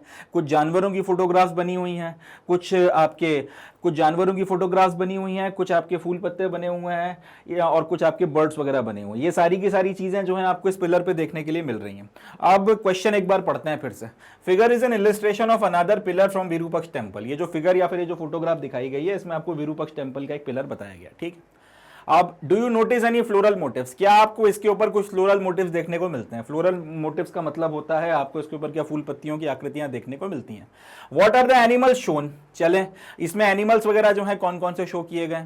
और उसके बाद तीसरा सवाल है why do you think they are depicted. अब ये इंपॉर्टेंट सवाल है कि आखिर ये जो एनिमल्स वगैरह बनाए गए हैं, जो फूल पत्तियां बनाई गई हैं, आखिर इनको बनाया क्यों गया। And then describe the human figure shown. उसके बाद ये बताना है कि ये ह्यूमन फिगर्स जो इसके बाद में ये बताना है कि जो ह्यूमन फिगर्स बनाए गए हैं इसके ऊपर जो आकृतियां उकेरी गई हैं मनुष्यों की, उनको आपको डिस्क्राइब करना है। इतने क्वेश्चंस जो है इसमें पूछे गए। शुरू करते हैं। तो इसका जवाब हम लोग इस तरह से देना शुरू करेंगे। Given illustration of the pillar from the Virupaksha temple has pictures of plants bearing flowers and different animal birds. तो ये जो आपका पिलर है जिसकी फोटोग्राफ आपने दिखाई है, इसके ऊपर जो पहला वाला क्वेश्चन है कि फ्लोरल मोटिव्स आपको देखने को मिलते हैं यानी और एनिमल्स वगैरह जो बताए गए हैं या फिर जो बर्ड्स वगैरह बताए गए उनके बारे में बताओ। तो उसका जवाब हम लोग यहाँ पे देते हैं कि ये जो पिलर बनाया गया है ये या फिर जो पिलर हमको दिखाया गया है ये विरूपक्ष टेम्पल का एक पिलर है या उसकी फोटोग्राफ है और इसके ऊपर प्लांट बियरिंग फ्लावर्स हैं यानी कि ऐसे आपके पेड़ पौधे बनाए गए हैं जिसमें फूल आते हैं। इसी तरीके से इसमें अलग अलग तरीके के एनिमल्स और बर्ड्स वगैरह जो है उनको भी डिस्क्राइब किया गया है, जैसे कि पीकॉक हो गया, हॉर्स हो गया, डक हो गया, इन सबको जो है डिस्क्राइब किया गया। अब जो तीसरा सवाल है कि आपको क्या लगता है इनको क्यों डिपिक्ट किया गया, इनको क्यों बनाया गया। तो इसकी वजह यह है कि इनको इसलिए बनाया गया है क्योंकि मोस्ट प्रोबेबली ये जो पिलर है ये आपका बाहर की तरफ में लगाया गया है या फिर वरांडा में लगाया गया है। अब क्योंकि ये पिलर जो है या तो बाहर की तरफ में है या वरांडा में है तो आने जाने वालों की जो है नजर इस पिलर के ऊपर पड़ेगी। अब अगर इसको इतना ज्यादा आकर्षक बनाया जाएगा, इतना मनमोहक तरीके से बनाया जाएगा कि सामने वाला जो है रुककर इसको देखेगा जरूर, इसके ऊपर जो कलाकृति की गई है, जो शिल्प कला की गई है उसको एक बार के लिए एडमायर करने के लिए वो रुकेगा जरूर। तो ऐसी परिस्थिति में कहीं ना कहीं वो मंदिर के अंदर आने के लिए जो है टेम्प्ट होगा, मंदिर के अंदर आने के लिए मोटिवेट होगा। तो कहीं ना कहीं लोगों को अट्रैक्ट करने के लिए ये सारी चीजें की गई थी, लोगों के मन को भाए, लोग जो है इसकी तारीफ वगैरह करें और इसको देखने के चलते, इसके आकर्षण के चलते जो है वो मंदिर की तरफ आए, उसके लिए जो है ये सारी की सारी शिल्पकला वगैरह की गई थी। इसके अलावा एक बात और है कि सारी की सारी पिक्चर्स जो हैं आपका जो शिल्पकार है या फिर जो बनवाने वाला है, जो पैटर्न है, उसका डिवोशन, उसकी रिलीजियसनेस और उसका आर्ट के प्रति जो लव है उसको दिखाने का भी जो है प्रयास करता है कि जिस व्यक्ति ने या जिस राजा ने इसको बनवाया कि देखिए वो कितना डिवोटेड है अपने देवता के प्रति कि उन्होंने इतना खूबसूरत या फिर इतना सुंदर मंदिर जो है बनाकर तैयार किया, पहली चीज। दूसरा ये कि वो भगवान की भक्ति में कितने लीन है कि उन्होंने अपना जो है इतना अपनी तरफ से एफर्ट देके इतना खूबसूरत और इतना प्यारा मंदिर बनवाया। तीसरी चीज ये कि वो आर्ट के कितने बड़े मतलब आप लवर हैं या फिर वो कलाकृति के कितने आप कह सकते हैं कितने बड़े पैटर्न हैं कि उन्होंने इतना जो है छोटी छोटी बातों पर ध्यान रखा कि एक पिलर भी जो है इतना खूबसूरत बनवाया गया। तो इस तरीके से जो है एक आपका जो बनवाने वाला है उसके पॉइंट ऑफ व्यू से ये तीन चीजें, उसकी डिवोशन, उसकी रिलीजियसनेस और पैट्रोनेज वगैरह जो है रूलर की आर्ट वगैरह के प्रति या आर्ट के प्रति जो लव वगैरह है उसको डिपेक्ट करने के लिए भी जो है इस तरीके की चीजें की गई हैं। Except this various kinds of animals and birds were associated with different gods and goddesses. इसके अलावा एक एक्सप्लेनेशन ये भी बनता है कि होता क्या था, कई सारे तरीके के आपके बर्ड्स और एनिमल्स को कई सारे गॉड्स एंड गॉडेसेस के साथ में कनेक्ट कर देखा जाता रहा है, हमेशा से ये होता रहा है। जैसे लक्ष्मी जी जो है उनका जो वाहन है वो उल्लू माना गया है, गणेश जी जो है उनके वाहन को चूहा जो है उनका वाहन माना गया है। इस तरीके से अलग अलग जो आपके देवी देवता हैं उनके साथ में आदिकाल से अलग अलग जानवरों को उनके वाहन के तौर पर या किसी न किसी फॉर्म में जोड़ा जाता रहा है। तो एक वजह यह भी हो सकती है कि क्योंकि कई सारे आपके जो जानवर और बर्ड्स वगैरह हैं वो अलग अलग गॉड्स एंड गॉडेसेस वगैरह के साथ में एसोसिएटेड हैं, इसके चलते कई बार ये जो आपके जानवर हैं इनको भी किसी न किसी रूप में पूजा जाता रहा है। That was why they were also worshipped. Human pictures include both deities and their worshippers respectively. A god is shown wearing malas and crowns. तो कई बार क्या होता है ना कि ये जो गॉड्स एंड गॉडेसेस के साथ में जो वेरियस तरीके के आपके एनिमल्स वगैरह क्योंकि एसोसिएटेड रहते हैं तो वो उनको इंडिकेट करने के लिए कि इन देवी देवताओं का ये स्थान है या फिर यहाँ पे इनका वास है, इसलिए कई बार इस तरीके की आकृतियां वगैरह जो हैं बनाई जाती हैं। इसके अलावा इनकी भी वक्त के साथ में इनको भी जो है सेक्रेड माना जाने लगा, इनकी भी जो है पूजा आराधना होने लगी। कई बार आपने नोटिस किया होगा कि कई सारे जानवर वगैरह हैं उनके लिए बोला जाता है इसको नुकसान नहीं पहुंचाना चाहिए, ये इनका वाहन है, या फिर इसको नुकसान नहीं पहुंचाना चाहिए, ये इन देवता को प्रिय है, इस तरीके से। तो कहीं ना कहीं इन जानवरों के प्रति भी एक डिवोशन और एक वर्शिपिंग का भाव जो है लोगों के दिमाग में हमेशा से रहा है, क्योंकि सनातन में एक ये चीज थी कि हमेशा से नेचर के जो आपके फोर्सेस वगैरह हैं, जो आपका जो प्रकृति वगैरह है उसके जितने भी फॉर्म्स हैं वो जितनी भी तरीके से मैनिफेस्ट करती है अपने आप को, जीवन किसी भी प्रकार का हो, हर तरीके के जीवन को जो है सम्मान देने का एक भाव हमेशा से रहा है। तो उसके पीछे का भी ये भी एक लॉजिक था जिसके चलते इनको भी वर्शिप किया जाता था या फिर इनको भी जो है जगह वगैरह दी जाती थी। और इसी वजह से इतना डिटेल में जो है कार्विंग वगैरह आपका जो इस पे की गई है पिलर वगैरह पे, उस पे इतना डिटेल में जो है अलग अलग ये जानवरों को और पशु पक्षियों को स्थान वगैरह दिया गया है। इसके अलावा जो देवताओं की तस्वीरें वगैरह बनाई गई हैं, भले ही वो मनुष्य फॉर्म में आपके जो देवता दिखाए गए हैं, मगर उनको डिपिक्ट करने के लिए अलग से कि वो मनुष्य है, वो मनुष्य नहीं है, वो देवता है, इसलिए उनको माला और क्राउन वगैरह जो है पहना हुआ दिखाया गया है। जो उनके पूजा आराधना करने वाले भक्त हैं, जो मनुष्य हैं, उनसे उनको अलग करने के लिए देवताओं को माला और क्राउन वगैरह पहने हुए दिखाया गया है। इसके अलावा साथ ही साथ उनके हाथों में उनके आपके अस्त्र वगैरह भी दिखाए गए हैं। जैसे यहाँ पर इस पिलर पर जो एक देवता है उनके हाथ में उनका गदा है, ये और प्रोबेबली ये बता रहा है कि वो राक्षस जो हैं उनके डिस्ट्रॉयर के तौर पर जो है या फिर राक्षस जो है उनके भक्षक के तौर पर जाने जाते थे, इसलिए उनके हाथ में गदा वगैरह दिखा के इंडिकेट किया गया है।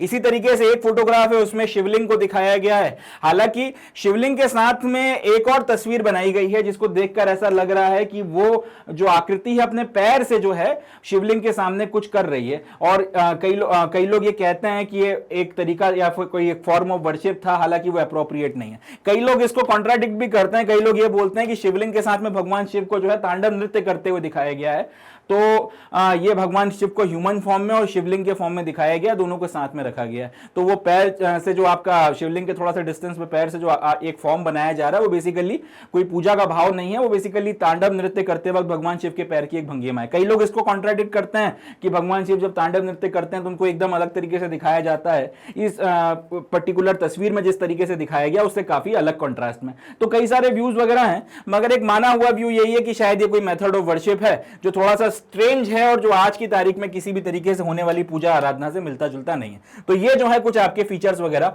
यहां पर इस पर्टिकुलर पिलर के ऊपर जो सवाल वगैरह पूछे गए थे उसके जवाब में हम लोग लिखेंगे। चलें अगले क्वेश्चन की तरफ बढ़ते हैं। अब अगला क्वेश्चन जो है क्वेश्चन नंबर 6, इसमें पूछा गया है discuss whether the term royal centre is an appropriate description for the part of the city for which it is used. हम लोगों ने अब ये देखा था जब हम विजयनगर अंपायर के बारे में पढ़ रहे थे कि पूरा जो आपका विजयनगर शहर था, विजयनगर अंपायर का कैपिटल जिसका नाम भी विजयनगर था, उस विजयनगर शहर में बेसिकली आपको 2-3 पार्ट्स देखने के लिए मिलते हैं। एक आपका रॉयल सेंटर था, एक आपका अर्बन सेंटर था, और एक रॉयल सेंटर, एक अर्बन सेंटर और एक सेंटर जहां पर आपका नॉर्मल रेसिडेंशियल क्वार्टर्स वगैरह हुआ करते थे, रिलीजियस सेंटर्स वगैरह भी था। तो यहां पर अब इन्होंने ये पूछा है कि ये जो अलग अलग आपने इलाके बताए, एक को रॉयल सेंटर बोल दिया, एक को कमर्शियल सेंटर बोल दिया, एक को रिलीजियस सेंटर बोल दिया, तो इसमें से ये जो इलाका है जिसको रॉयल सेंटर बोला गया है, क्या इसको रॉयल सेंटर बोलना सही है? अब अपने को इसी चीज को डिस्कस करना है। तो सवाल यही है कि डिस्कस करिए कि जो आपने रॉयल सेंटर टर्म इस्तेमाल किया है शहर के उस इलाके के लिए जिसको जिसकी मदद से डिस्क्राइब किया जा रहा है, क्या शहर के उस इलाके के लिए रॉयल सेंटर शब्द का इस्तेमाल सही है, या ये टर्म इस सही सेंस में इस्तेमाल होता है या नहीं होता? इसका जवाब हम लोग इस तरह से देना शुरू करेंगे कि ये जो टर्म रॉयल सेंटर है ये बहुत एप्रोप्रिएट डिस्क्रिप्शन नहीं कहा जा सकता सिटी के उस पार्ट के लिए जिसको इस शब्द की मदद से डिस्क्राइब किया जा रहा है, और इसके पीछे की अपने कुछ इसके पीछे के अपने कुछ वजूहात हैं, अपने कुछ रीजंस हैं, और वो रीजंस क्या है, that those reasons are as follows, और उसके बाद में एक एक करके हम लोग इनको एक्सप्लेन करेंगे। क्योंकि इस इलाके में लगभग 60 के करीब आपको मंदिर देखने के लिए मिले। इंटरेस्टिंग बात है, याद रखिएगा, रॉयल सेंटर में 60 के करीब आपको मंदिर देखने के लिए मिले। इसके अलावा 30 और बिल्डिंग कॉम्प्लेक्सेस वगैरह देखने के लिए मिली हैं, जिनको आप महल वगैरह या पैलेसेस वगैरह के साथ में कंपेयर कर सकते हैं, आइडेंटिकल मान सकते हैं। मैं एग्जैक्टली ये नहीं कह रहा हूं कि वो महल ही थे, मगर जिस तरीके का स्ट्रक्चर, जिस तरीके के पैरामीटर्स पे बनाए गए थे, लगता यही है कि वो पैलेसेस वगैरह थे, या पैलेसेस वगैरह जैसा ही जो है उनका आकार देखने को मिलता था। तो रॉयल सेंटर अगर है, वहां पे 60 मंदिर क्या कर रहे हैं? और अगर रॉयल सेंटर में 60 मंदिर है तो फिर अलग से रिलीजियस सेंटर बना के वहां इतने सारे मंदिर अलग से बनाने की क्या जरूरत थी? इस सवाल का जवाब अभी तक बहुत क्लियर तरीके से लोगों के पास है नहीं। तो क्योंकि रॉयल सेंटर में, या फिर उस इलाके को जिसको रॉयल सेंटर बोल दिया गया, वहां पे 60 मंदिर मिल रहे हैं। इसके अलावा 30 ऐसी बिल्डिंग्स मिल रही हैं जिनमें जो 30 की 30 ही जो है वो आपके पैलेसेस जैसी दिख रही है, काफी बड़े बड़े जो है वो कॉम्प्लेक्सेस वगैरह देखने को मिल रहे हैं। और इसमें ये जो स्ट्रक्चर्स वगैरह थे, जो 30 स्ट्रक्चर्स की बात हम लोग कर रहे हैं स्पेसिफिकली, ये पेरिशेबल मटेरियल्स के बने थे, यानी कि ऐसे मटेरियल जो वक्त के साथ में नष्ट हो जाते हैं, जैसे लकड़ी वगैरह हो गई। इस तरीके के जो पेरिशेबल मटेरियल्स वगैरह थे, उनसे ये बने हुए थे। अब यहां पर जो सबसे बड़ी बिल्डिंग आपको देखने को मिली, या फिर जो सबसे बड़ा इंक्लोजर देखने को मिला है, उसको कहने के लिए भले हम लोग किंग्स प्लेस बोलते हैं या फिर राजा का स्थान बोलते हैं, मगर इस बात का भी कोई हमारे पास डेफिनेट एविडेंस नहीं है कि रॉयल रेसिडेंस था, यानी कि यहां पे राजा ही रहा करता था। इस तरीके का हमारे पास कोई एविडेंस वगैरह इस पर्टिकुलर जगह के रिस्पेक्ट में नहीं है, जिसको हम लोगों ने नाम किंग्स पैलेस दे दिया। तो और यहां पर भी ये जो किंग्स पैलेस जिसको हमने बोल दिया, जिसके बारे में हमको पक्का नहीं पता कि राजा यहां पे रहता भी था कि नहीं रहता था, सिर्फ इसलिए क्योंकि ये सबसे बड़ी बिल्डिंग थी उस इलाके की, और ये लॉजिक कि अगर राजा रहेगा तो सबसे बड़ी बिल्डिंग में रहेगा या उसका महल सबसे बड़ा होगा। इस लॉजिक के बेसिस पे उस इलाके में मिली सबसे बड़ी बिल्डिंग को हमने किंग्स पैलेस बोल तो दिया है, मगर इस पे भी हम लोग अभी कंफर्म नहीं कह सकते अब यहाँ पे रॉयल आपका परिवार रहा भी करता था या नहीं रहा करता था, ये रॉयल रेसिडेंस था कि नहीं था। मगर यहाँ पर एक इंटरेस्टिंग चीज है, आपको दो इंप्रेसिव प्लेटफॉर्म्स यहाँ पे देखने को मिलते हैं इस पर्टिकुलर किंग्स पैलेस के इंक्लोजर के अंदर में। एक आपको ऑडियंस हॉल देखने के लिए मिलता है और एक आपको महानवमी डिब्बा देखने के लिए मिलता है।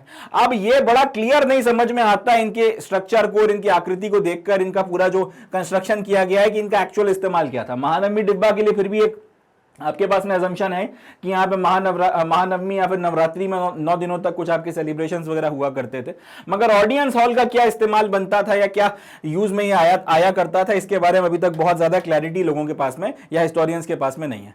इसी तरीके से जो महानवमी डिब्बा के आसपास में जो स्पेस वगैरह है, जो उसके चारों तरफ में स्पेस है, वो इतना ज्यादा नहीं है कि यहाँ पे बहुत बड़े लेवल पर इलाबोरेट तरीके से जो है एडिक्वेट फंक्शंस वगैरह करवाए जा सकें।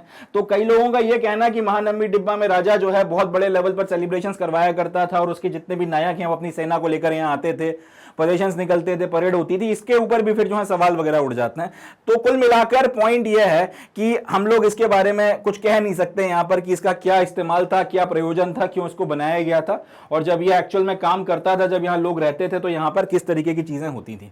अब इसी के आगे बढ़ते हैं तो एक और आपको यहां पर ब्यूटीफुल सी बिल्डिंग देखने को मिलती है जिसका नाम है लोटस महल। अब इसका एक्चुअल नाम क्या वो भी हमको नहीं पता, मगर हिस्टोरियंस ने इसको अपनी तरफ से जो नाम दे दिया वो है लोटस महल।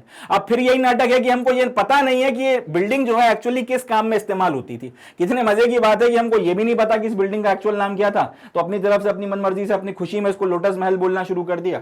दूसरी बात यह कि अब हमको ये भी नहीं पता कि इस बिल्डिंग का इस्तेमाल क्या था, इस बिल्डिंग का प्रयोजन क्या था। तो कई लोग ये बोलते हैं कि इसको काउंसिल चैम्बर के तौर पर इस्तेमाल किया जाता था। चारों तरफ से ये खुला हुआ है, तो राजा यहां पर बैठकर अपने मंत्रियों के साथ में मंत्रणा करते होंगे और एक सर्टेन डिस्टेंस पर आपके सिपाहियों को खड़ा कर दिया, कोई भी आसपास ना आ पाए, ताकि मंत्रियों के साथ में राजा की जो गुप्त बातचीत हो रही है, जो मंत्रणा हो रही है, जो काउंसलिंग हो रही है, वो कोई सुन ना पाए। शायद इस पर्टिकुलर लॉजिक के चलते इसको काउंसिल चैम्बर बोल दिया गया। तो पॉइंट कुल मिलाकर यह है कि इतने सारे जो आपके पैराडॉक्सेस हैं, इतने सारे कॉन्ट्राडिक्शंस हैं, इतने सारे कंफ्यूजन्स हैं, और कोई भी आपके पास कॉन्क्रीट जवाब क्योंकि इन सारी चीजों का नहीं है, इसके चलते भले ही कहने को आपने इसको रॉयल सेंटर बोल दिया है, मगर कहीं ना कहीं शायद शहर के इस इलाके के लिए, विजयनगर या हम्पी शहर के इस इलाके के लिए यह टर्म रॉयल सेंटर शायद इस्तेमाल करना प्रॉपर नहीं है। हमें शायद कोई और टर्म जो है इसके लिए इस्तेमाल करना चाहिए। इस तरीके से इस सवाल का जवाब जवाब जो हम बना के कंक्लूड कर सकते हैं। और इसमें अब जो बातें हमें हाईलाइट करनी है उसको देख लेते हैं। आंसर तो इस तरह से अच्छा बनकर तैयार हो जाएगा। इसमें हम लोग जवाब जो हमने दिया है इसमें क्या क्या चीजें हाईलाइट करनी है। नॉट एन अप्रोप्रिएट डिस्क्रिप्शन, इसे हाईलाइट कर दीजिएगा, इसके ऊपर सामने वाले की नजर बिल्कुल जानी चाहिए, पहली चीज। दूसरी बात, 60 टेंपल्स को आपने हाईलाइट कर देना है, ये इसके ऊपर। और इसके बाद में आपका जो 30 बिल्डिंग कॉम्प्लेक्सेस हैं इसको आपने आइडेंटिफाई कर देना है। इसके बाद में पेरिशेबल मटेरियल जो है इसको आइडेंटिफाई, इसको आपने अंडरलाइन कर देना है, इसको हाईलाइट कर देना है। देन किंग्स पैलेस को हाईलाइट करें ना करें मगर लार्जेस्ट इंक्लोजर को आपने हाईलाइट करना है। ऑडियंस हॉल और महानवमी डिब्बा, इन दोनों शब्दों को आपने हाईलाइट कर देना है। देन आपका जो लोटस महल है इसको हाईलाइट कर देना है, एंड काउंसिल चेंबर इसको आपने हाईलाइट कर देना है। एंड लास्ट में ये जो आखिरी आपने कंक्लूजन निकाला है, यानी कि इतनी सारी बातें पढ़ पढ़ा के अपन एक ही निष्कर्ष पे पहुंचते हैं कि रॉयल टर्म्स, आपका जो शब्द इस्तेमाल किया गया, जो टर्म इस्तेमाल किया गया वो सही टर्म नहीं है। इस पर्टिकुलर बात को लिखकर हम लोग अपना जो पॉइंट है यहाँ पे कंक्लूड कर सकते हैं और हमारा एक अच्छा जवाब बनकर तैयार हो जाएगा। चलें अगले क्वेश्चन की तरफ बढ़ते हैं। तो नेक्स्ट क्वेश्चन में अब इन्होंने हमसे पूछा है, क्वेश्चन नंबर 7 में, What does the architecture of buildings like the Lotus Mahal and Elephant Stables tell us about the ruler who commissioned them? अब अपने को ये बताना है कि ये जो दो स्पेसिफिक बिल्डिंग्स हैं, एक लोटस महल की बात की गई है और एक आपके एलिफेंट्स का जो स्टेबल है, हाथियों को रखने का जो स्थान था उसकी बात की गई है। ये दोनों जो बिल्डिंग्स वगैरह हैं, इससे हमको उन रूलर्स के बारे में क्या पता चलता है जिन्होंने इनको बनाकर तैयार करवाया था या जिन्होंने इनको कमीशन किया था। तो इसका जवाब हम लोग इस तरह से देना शुरू करेंगे कि आपके जो आर्किटेक्चरल स्टाइल्स हैं, जो बिल्डिंग्स वगैरह आपको देखने को मिलती हैं, लोटस महल जैसी बिल्डिंग हो गई या फिर एलिफेंट स्टेबल हो गया, इससे अपने को ये पता चलता है कि जो रूलर्स थे उन्होंने इंडियन ट्रेडिशनल सिंबल्स का इस्तेमाल किया था, इंडियन ट्रेडिशनल साइंस का इस्तेमाल किया था और उन टॉटम्स का इस्तेमाल किया था जो इंडियन ट्रेडिशंस को रिप्रेजेंट करते थे। टॉटम्स का मतलब होता है वो जानवर जिनको आपका किसी पर्टिकुलर कल्चर में बहुत पवित्र माना जाता है। जैसे इंडिया में गाय को बहुत पवित्र माना जाता है या हाथी को जो है बुद्धि का प्रतीक माना जाता है। इस तरीके से अलग अलग कई सारे आपके जो कल्चर्स होते हैं उसमें कई सारे जानवरों को बड़ा पवित्र माना गया है या फिर कुल मिलाकर उनके साथ में कोई स्पिरिचुअल जो है बात जुड़ी रहती है, कोई स्पिरिचुअल सिग्निफिकेंस वगैरह जो है जुड़ा रहता है। तो इस तरीके के आपके जो इंडिया के जो ट्रेडिशनल सिंबल्स हैं, इंडिया की जो ट्रेडिशनल साइंस हो गए और इंडिया के जो आपके जो ट्रेडिशनल टॉटम्स वगैरह हो गए, हाथी हो गया, गाय हो गई, सिंह हो गया, इस तरीके के जो आपके अलग अलग टॉटम्स वगैरह हैं इनको भी इन आर्किटेक्चरल बिल्डिंग्स वगैरह में शामिल किया गया था। बेसिकली अगर आप देखोगे कि जो इंडियन ट्रेडिशनल सिंबल्स के ऊपर, साइंस के ऊपर और बाकी सारी चीजों के ऊपर इतना एम्फेसिस जो है आर्किटेक्चर वगैरह में आपको देखने को मिलता है। लोटस महल की मैं अभी आपको फोटोग्राफ भी दिखाऊंगा, उसमें भी जो है आपको ये बात समझ में आएगी। और आपका जो एलिफेंट्स का जो स्टेबल है वहां पर भी ये चीज आपको समझ में आएगी कि इतना ज्यादा जो है इंडिया के ट्रेडिशनल सिंबल्स वगैरह के ऊपर इन बिल्डिंग्स के आर्किटेक्चर में इसलिए फोकस किया गया था क्योंकि जो आपके इनके कमीशन करने वाले रूलर्स थे वो बाय फेथ जो है हिंदू थे या फिर सनातन धर्म को मानने वाले थे और सनातनी होने के चलते वो इंडिया के ट्रेडिशनल सिंबल्स को, साइंस को, टॉटम्स वगैरह को रिप्रेजेंट करना चाहते थे अपनी लीगेसी में। हालांकि अब ऐसा भी नहीं है कि आपको सिर्फ हिंदू सिंबल्स ही देखने को मिलते हैं या फिर हिंदू वे ऑफ आर्किटेक्चर या फिर सनातन वे ऑफ आर्किटेक्चर ही देखने के लिए मिलता है। इन्होंने दूसरे जो आपके जो कल्चर्स वगैरह है उनके भी जो है आर्किटेक्चर वगैरह को कॉपी किया था, काफी हद तक अपने आर्किटेक्चर के साथ में उसको मिलाया था। तो हम लोग ये कह सकते हैं कि ये ऑल्दो ये हिंदू या फिर सनातनी थे बाय फेथ, मगर अगर आप ओवरऑल इनका नेचर देखोगे तो ये काफी हद तक जो है लिबरल थे। ये ऐसा नहीं था कि एक बाइगट किस्म का के रूलर्स वगैरह जो है उस तरीके की बाइगट्री इनको उस तरीके की बाइगट्री जो है आपको यहां पर देखने को नहीं मिलती। तो यहां से दो पॉइंट जो अपने बनते हैं कि आर्किटेक्चरल स्टाइल जो है लोटस महल की हो गई, एलिफेंट स्टेबल वगैरह की हो गई, वो ये बताता है कि रूलर्स ने इंडिया के जो ट्रेडिशनल सिंबल्स हैं, कल्चर है और उसी के जो टॉटम्स वगैरह हैं, उसी के लिए जो इंपॉर्टेंट या पवित्र माने जाने वाले जानवरों के मोटिव्स वगैरह हैं उनको आगे बढ़ाया था। और इसके अलावा दूसरे भी जो है आर्किटेक्चर्स में से कुछ ना कुछ कॉपी किया, कुछ ना कुछ अपने आर्किटेक्चर के साथ में मिलाया, तो इंडिकेट करते हुए कि ये सनातनी थे, ये बाय फेथ हिंदू थे और काफी कमिटेड किस्म के जो है अपने रिलीजन के प्रति थे, मगर फिर भी बाय नेचर अगर देखा जाए तो लिबरल थे, दूसरों को भी जो है अपनाने में, दूसरों से भी सीखने में इनको कोई इश्यूज नहीं होते थे। अब एक एक करके स्पेसिफिकली, क्योंकि हमसे दोनों बिल्डिंग्स के बारे बारे में पूछा गया तो एक एक करके हम दोनों बिल्डिंग्स के बारे में बातचीत करेंगे।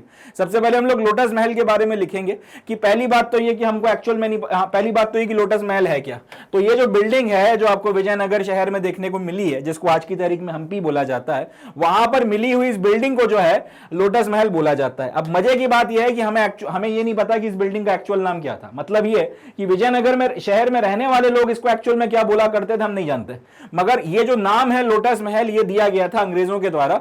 जो ब्रिटिश ट्रैवलर्स वगैरह यहां पर आते थे हम्पी घूमने के लिए 19वीं सेंचुरी में, उन्होंने इस पर्टिकुलर नाम को इन्होंने दिया है। अब हिस्टोरियंस जो हैं, अब हालांकि ये बिल्डिंग बड़ी खूबसूरत लगती है देखने में, बड़ी शानदार है, अच्छे तरीके से प्रिजर्व भी की गई है, मगर हिस्टोरियंस को एक्चुअल में नहीं पता कि इसका जो है सही इस्तेमाल क्या होता था। तो इसके इस्तेमाल को लेकर इतिहासकार जो है वो बटे हुए हैं। कोई कुछ बोलता है कि इसका प्रयोजन ये था, कोई कुछ बोलता है कि इसका प्रयोजन ये था, मगर एग्जैक्टली इस बिल्डिंग का इस्तेमाल क्या होता था इसके बारे में किसी को कुछ पता नहीं है। कुछ का मानना यह है, या फिर काफी सारे हिस्टोरियंस का मानना यह है कि ये जगह बेसिकली एक आपके चेंबर के तौर पर इस्तेमाल होती थी, जहां पे काउंसिल वगैरह जो है राजा की बैठती थी, यानी कि राजा और राजा की मंत्री परिषद जहां पर बैठ के अपना काम वगैरह किया करते थे, अपना कारोबार जहां से चलाया करते थे। और क्योंकि इसके आसपास में आपने थोड़े थोड़े डिस्टेंस में अपने सिपाहियों को खड़ा कर दिया और चारों तरफ से खुला हुआ है, तो यहां पे कोई बैठकर छुपकर आपकी बातें सुन नहीं सकता। इस पूरी चीज की जो है व्यवस्था वगैरह यहां पे की गई थी। तो इस लॉजिक के बेसिस पर आपके हिस्टोरियंस ने यह बोल दिया, हिस्टोरियंस की मेजोरिटी ने कम से कम यह बोल दिया कि यहां पर जो है आपका मंत्रणा वगैरह होती थी, राजा और उसकी काउंसिल वगैरह यहां पे बैठा करते थे। अब इस रिगार्ड में आपके हिस्टोरियंस वगैरह जो है, कॉलिन मैकेंजी ने सबसे पहले जो यहाँ के नक्शे वगैरह बनाए थे उसका भी एविडेंस वगैरह देते हैं। और इसके अलावा एक बड़ी इंटरेस्टिंग बात जो निकल कर आती है, जो पहला पॉइंट था कि ये बाय नेचर जो है ये लिबरल थे, हालांकि अपने फेथ के प्रति कमिटेड थे। ये अपने को इससे समझ में आता है कि लोटस महल की जो बिल्डिंग है वो इंडो इस्लामिक स्टाइल में या Indo Islamic style of architecture जो है इसमें बनाई गई है। यहां पर पिलर्स और आर्चेस वगैरह जो बनाए गए हैं वो मुस्लिम स्टाइल में बनाए गए हैं, मगर जो वॉल और रूफ्स वगैरह बनाई गई हैं उनका कंस्ट्रक्शन इंडियन स्टाइल में किया गया है। वुड और स्टोन के फिगर्स वगैरह जो हैं, वुड जो आपका वुड का इस्तेमाल किया गया है, जो पत्थर वगैरह पे भी इस्तेमाल किया गया है, उस पर अलग अलग तरीके की आकृतियां बनाई गई हैं। और इन सब के चलते जो है एक बड़ा अच्छा एक डेकोरेटिव अपीयरेंस वगैरह भी जो है समझ में आता है। हालांकि अब ऑब्वियस सी बात है, वक्त के साथ में हर चीज खराब होती है, तो with the passage of time जो है इस बिल्डिंग का most of the part destroy हो गया है, मगर फिर भी ये बहुत खूबसूरत लगती है आज की तारीख में भी देखने में। तो ये मतलब इसकी कल्पना भरी की जा सकती है कि 700-800 साल पहले जब इस बिल्डिंग का एक्चुअल में इस्तेमाल होता था, जिस प्रयोजन के लिए बनाई गई थी उसके लिए जब ये इस्तेमाल होती तब ये कितनी खूबसूरत लगा करती होगी। इनफैक्ट आप ध्यान से देखें तो आपको समझ में आ जाएगा, जैसे ये यहाँ पर ये जो दरवाजे वगैरह जैसी जो आकृतियां बनाई गई हैं पिलर्स के बीच में, यहाँ पर आपको इंडो इस्लामिक आर्किटेक्चर देखने को मिलता है, मगर जिस तरीके का शिखर वगैरह इस्तेमाल किया गया है, जिस तरीके के कलश वगैरह बनाए गए, ये हिंदू आर्किटेक्चर है या फिर ये इंडियन आर्किटेक्चर है। तो ये चीज जो है इस बात को कॉम्प्लीमेंट करती है कि दोनों तरीके के आर्किटेक्चर्स का या इंडो इस्लामिक आर्किटेक्चर जो है दोनों को मिलाकर जो है इसको बनाया गया था। अब दूसरी जो बिल्डिंग आती है वो है एलिफेंट के स्टेबल्स की। तो ये जो है एलिफेंट के स्टेबल्स हैं, यहाँ पे हाथियों को रखा जाता था। अब विजयनगर अंपायर के जो रूलर थे इनको बोला जाता था रायास, ठीक है, जिनको राय या फिर रायास बोला जाता था।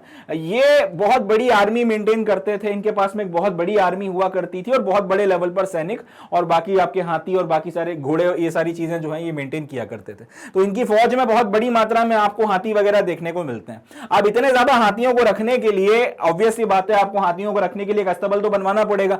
तो एलिफेंट स्टेबल वगैरह जो है इन्होंने बनवाकर तैयार किया। अब ये जो एलिफेंट स्टेबल है ये लोटस महल के पास में ही बनवाया गया और उसमें लाइन से जो है बहुत सारे रूम्स वगैरह बनाए गए थे, ठीक है जी। और ये फोटोग्राफ वगैरह जो है इसमें देखकर अपने को समझ में आ भी रहा है कि बहुत सारे जो है लाइन से आपके अलग अलग रूम्स वगैरह यहाँ पे बनाकर तैयार किए गए।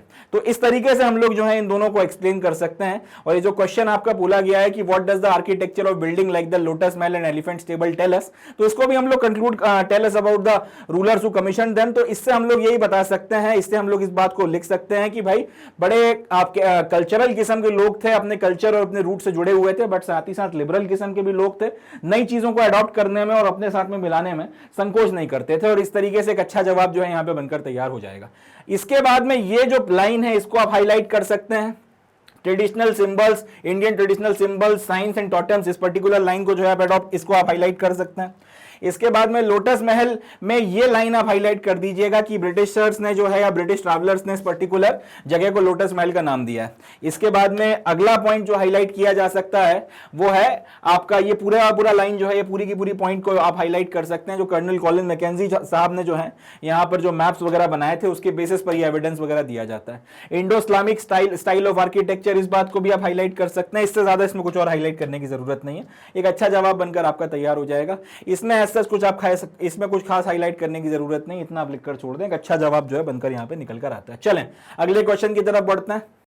अब जो नेक्स्ट क्वेश्चन है, क्वेश्चन नंबर 8, इसमें इन्होंने हमसे बोला है what are the architectural traditions that inspired the architects of Vijayanagar, how did they transform these traditions. अब हमको यहाँ पर सवाल में दो बातें पूछी गई हैं। पहला, what are the architectural traditions that inspired the architects of Vijayanagar, यानी कि विजयनगर अंपायर में जितना भी बिल्डिंग कंस्ट्रक्शन वगैरह हुआ है, जो भी आपकी लैंडमार्क और पाथ ब्रेकिंग किस्म की बिल्डिंग्स वगैरह बनाई गई हैं, इसको बनाने वाले जो आर्किटेक्ट्स वगैरह थे, जो शिल्पकार थे, आखिर उन्होंने अपनी जो प्रेरणा है, अपना जो इंस्पिरेशन है, अपना जो मोटिवेशन है, वो कहाँ के आर्किटेक्चरल ट्रेडिशन से लिया था। यानी कि सामने वाला कोई राजमिस्त्री है तो उसने कहीं ना कहीं तो बनाना सीखा होगा, कंस्ट्रक्शन वगैरह का काम कहीं ना कहीं तो सीखा होगा, और बाकी कहीं ना कहीं अगर जिस तरीके से वो अपना कंस्ट्रक्शन करता है उससे कुछ अलग तरीके से या कुछ अलग हटके अगर कंस्ट्रक्शन एक्टिविटीज वगैरह होती होंगी, उसके बारे में सुना होगा, उसके बारे में जाना होगा, उसके बारे में पढ़ा होगा, फिर उसको अपने कंस्ट्रक्शन एक्टिविटीज में शामिल करने की कोशिश की होगी। इंसान इसी तरह से सीखता है और इसी तरह से बढ़ता है।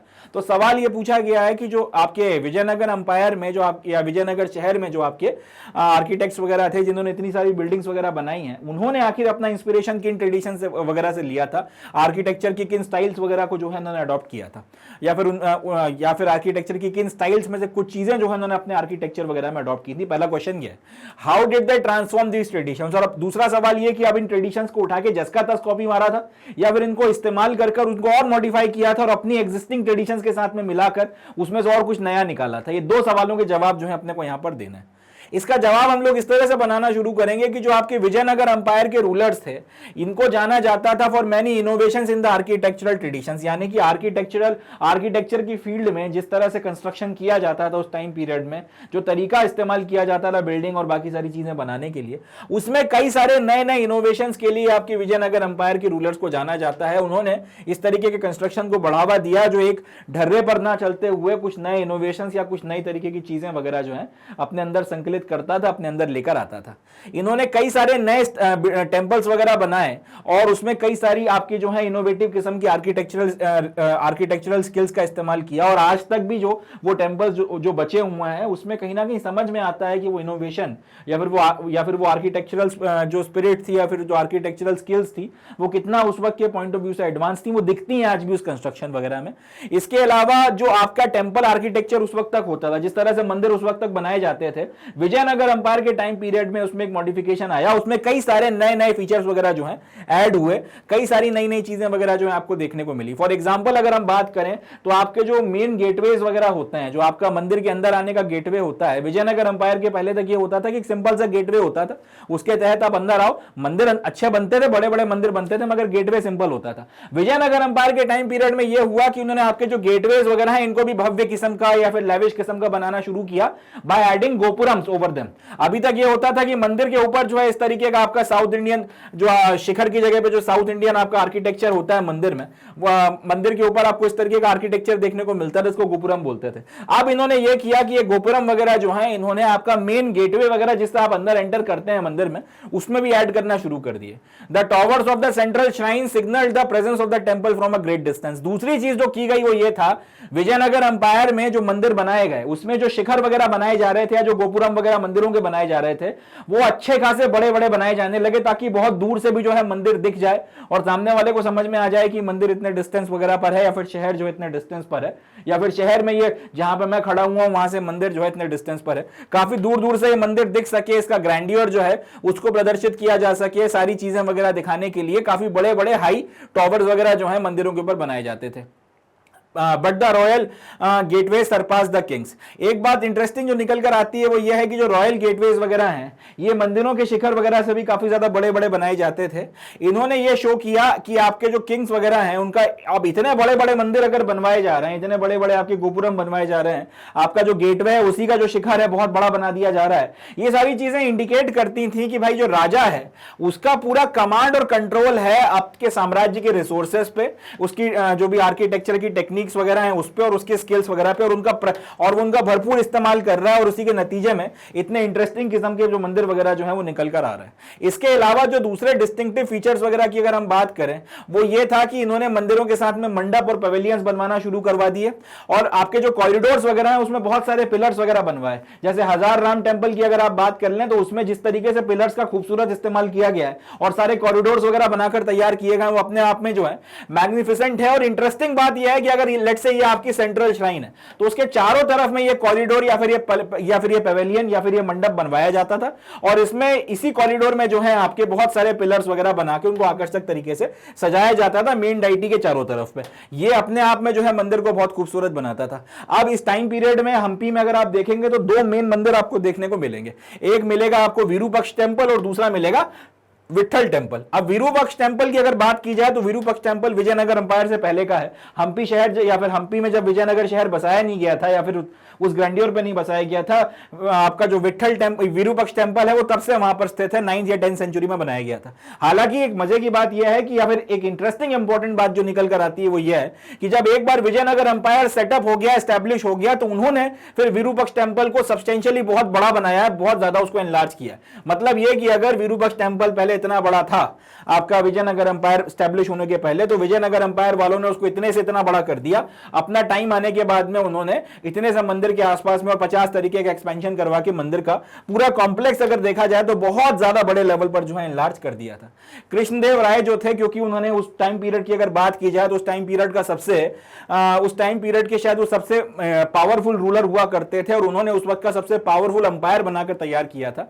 और जब इन्होंने अल्टीमेटली काफी सारी चीजें जब अचीव करी तो उस तरीके के आपके उन पर्टिकुलर चीजों के शो ऑफ के लिए भी जो है कहीं ना कहीं काफी बड़े लेवल पर कंस्ट्रक्शन वगैरह करवाया था। जैसे कि जब वो राजा बने थे, जब वो सिंहासन पर बैठे थे, तो अपने एक्सेशन वगैरह को मार्क करने के लिए उन्होंने आपका जो मेन डेटी है या फिर मेन श्राइन जो है उसके सामने एक बड़ा सा हॉल वगैरह बनाया था। इसके अलावा मंदिर के जो पिलर्स वगैरह उनको बढ़िया तरह से डेकोरेट करवाया था। इसी तरीके से एक बड़ी इंटरेस्टिंग बात जो आपको हम्पी के मंदिरों में देखने को मिलती है कि मंदिरों के साथ में जो है चैरियट्स या फिर रथ वगैरह जो है जोड़ के बनाए जाते हैं।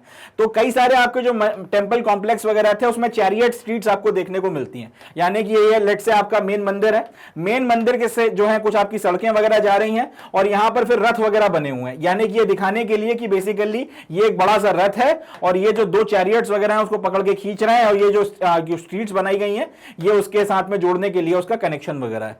तो ये जो स्ट्रीट्स वगैरह हैं ये टेंपल के गोपुरम से एक स्ट्रेट लाइन में जो है आपका बनाई जाती थी और इन चैरियट्स वगैरह के साथ में जो पत्थर के बने होते थे इनको अटैच किया जाता था।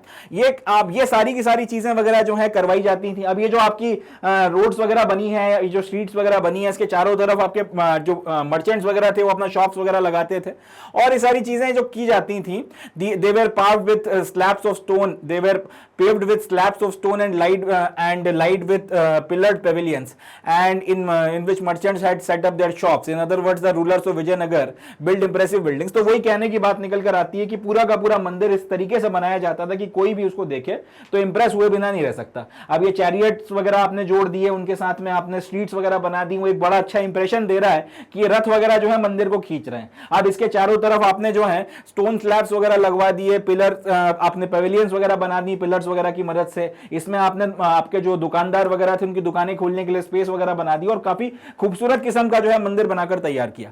आप कोई भी अगर उस मंदिर को देखेगा, कोई भी आपका बाहर से आएगा जो उस वक्त जब ये मंदिर चला करते थे, एक्चुअल में अपनी फुल ग्लोरी पर हुआ करते थे विजयनगर अंपायर के टाइम पीरियड पर, तो कोई भी इंप्रेस हुए बिना नहीं रह पाएगा। ये बात जो है क्लियर यहां से समझ में आती है। चलें अगला क्वेश्चन देखते हैं, क्वेश्चन नंबर 9। तो नेक्स्ट जो क्वेश्चन है, क्वेश्चन नंबर 9, अब इसमें इन्होंने हमसे पूछा है, what impressions of the lives of ordinary people of Vijayanagar can you call from the various descriptions in this chapter. मतलब ये कि विजयनगर अंपायर में जो ऑर्डिनरी लोग वगैरह रहा करते थे, जो जन सामान्य लोग रहा करते थे, उनके बारे में इस चैप्टर में जो भी अपन ने डिस्क्रिप्शन वगैरह पढ़ा है, जो भी बातें हम लोगों ने इसमें देखी हैं, उन सबको पढ़कर आपको क्या इंप्रेशन मिला उन आप ऑर्डिनरी लोगों के बारे में, आपको क्या बातें समझ में आई। सवाल एक बार फिर से समझ लेते हैं। विजयनगर अंपायर में हमने बहुत सी चीज़ों के बारे में पढ़ा और सबसे लास्ट में एक तरीके से आप कह सकते हैं फुटनोट की तरह जिक्र किया गया उन ऑर्डिनरी लोगों के बारे में, आम जन सामान्य जनता की या प्रजा के बारे में जो विजयनगर शहर में या विजयनगर अंपायर में रहा करती थी। उनके बारे में जो भी बातें वगैरह की गई हैं, उससे आखिर हमें उस वक्त में जो आम प्रजा थी या जो आम जनता थी उसके बारे में क्या इंप्रेशन मिलता है, ये जो है सवाल अपना बनकर यहाँ पर तैयार होता है। अब इसका जवाब अपने को देना है, तो इसका जवाब हम लोग इस तरह से देंगे कि भाई, या फिर हम लोग लिखेंगे कि we get the following impressions by studying about the lives of ordinary people in Vijayanagar empire as well as Vijayanagar city. And उसके बाद में हम अपना जवाब देना शुरू करेंगे कि ordinary people were those people who did not take part in power structure. Ordinary लोग जो थे विजयनगर अंपायर के या फिर विजयनगर अंपायर की जो प्रजा थी, ये वो लोग थे, ऑर्डिनरी लोग जो थे ये वो लोग थे जो किसी भी तरीके से आपका पावर स्ट्रक्चर में पार्टिसिपेट नहीं करते थे। मतलब ये कि कौन रूल करेगा, कब तक रूल करेगा, कैसे रूल करेगा, अपनी प्रजा के लिए क्या अच्छा करेगा, क्या बुरा करेगा, ये सारी चीज़ें राजा ही डिसाइड करता था। राजा के साथ में जो भी आपकी मंत्री परिषद थी वही लोग डिसाइड करते थे। इसमें आपका आम जनता से कुछ पूछा नहीं जाता था कि भैया तुम ही बता दो तुम्हारी भलाई के लिए क्या करना चाहिए क्या नहीं करना चाहिए। आपका डिसीजन आपका राजा करेगा। आपकी जो नॉर्मल जनता है, they were not consulted with what should be done for them, पहला पॉइंट। दूसरा ये कि they spoke different languages and followed different religious traditions. ये इंटरेस्टिंग बात है कि विजयनगर अंपायर में जिसने लिटरली साउथ का पूरा पेनिनसुला कंकर कर लिया था और श्रीलंका को अपना जो है एक तरीके से कह सकते हैं श्रीलंका को भी जो है अपने कंट्रोल में वो लोग लेकर आ गए थे। इन लोगों के इलाकों में रहने वाले लोग इंस्पाइट ऑफ द फैक्ट कि वो हिंदू थे, सनातनी थे, सनातन धर्म को फॉलो करते थे, मगर उसके बाद भी वो काफी लिबरल लोग थे। और इसके पीछे की एक बहुत बड़ी वजह थी, या फिर वो लिबरल होने के साथ साथ भले टॉलरेंट किस्म के लोग आपके रूलर वगैरह हुआ करते थे। इसके पीछे की एक बहुत बड़ी वजह ये थी कि जितने भी आपका पूरे के पूरे विजयनगर अंपायर की बात कर लो तो आपको एक तरीके के लोग देखने को नहीं मिलते, आपको कई सारे तरीके के जो लोग हैं विजयनगर अंपायर में रहते हुए समझ में आते हैं। कई सारे तरीकों के लोग जो हैं, कई सारी डिफरेंट जो कम्युनिटीज के लोग हैं वो देखने को मिलते हैं, जो अलग अलग लैंग्वेजेस बोला करते थे, अलग अलग भाषा बोलने वाले जो लोग हैं वो आपको देखने को मिलते हैं, जो अलग अलग किस्म के रिलीजियस ट्रेडिशंस को फॉलो करते थे। जनरली मेजॉरिटीज आपकी सनातनियों की थी, मगर सनातनी में या फिर जो हिंदूज जो थे उनमें भी आपके अलग अलग तरीके की कम्युनिटीज वगैरह हुआ करती थी। इसके अलावा जैन थे, बौद्ध थे, कुछ आपके मुस्लिम्स वगैरह भी जो थे अंपायर में रहा करते थे। तो इस तरीके से अपने को समझ में आता है कि 2-3 पॉइंट्स पे, लिंग्विस्टिक बेसिस पे या फिर यूं बोलूं कि लैंग्वेज के बेसिस पे, दूसरा आपका रिलीजन के बेसिस पर, और तीसरा कम्युनिटी के पॉइंट ऑफ व्यू से भी कि आपका एक ही रिलीजन में कई सारी कम्युनिटीज या कई सारे आपके कास्ट वगैरह थी या फिर कई सारे जो पंथ वगैरह जो है आपको देखने को मिलते थे। इस पॉइंट ऑफ व्यू से अगर देखा जाए तो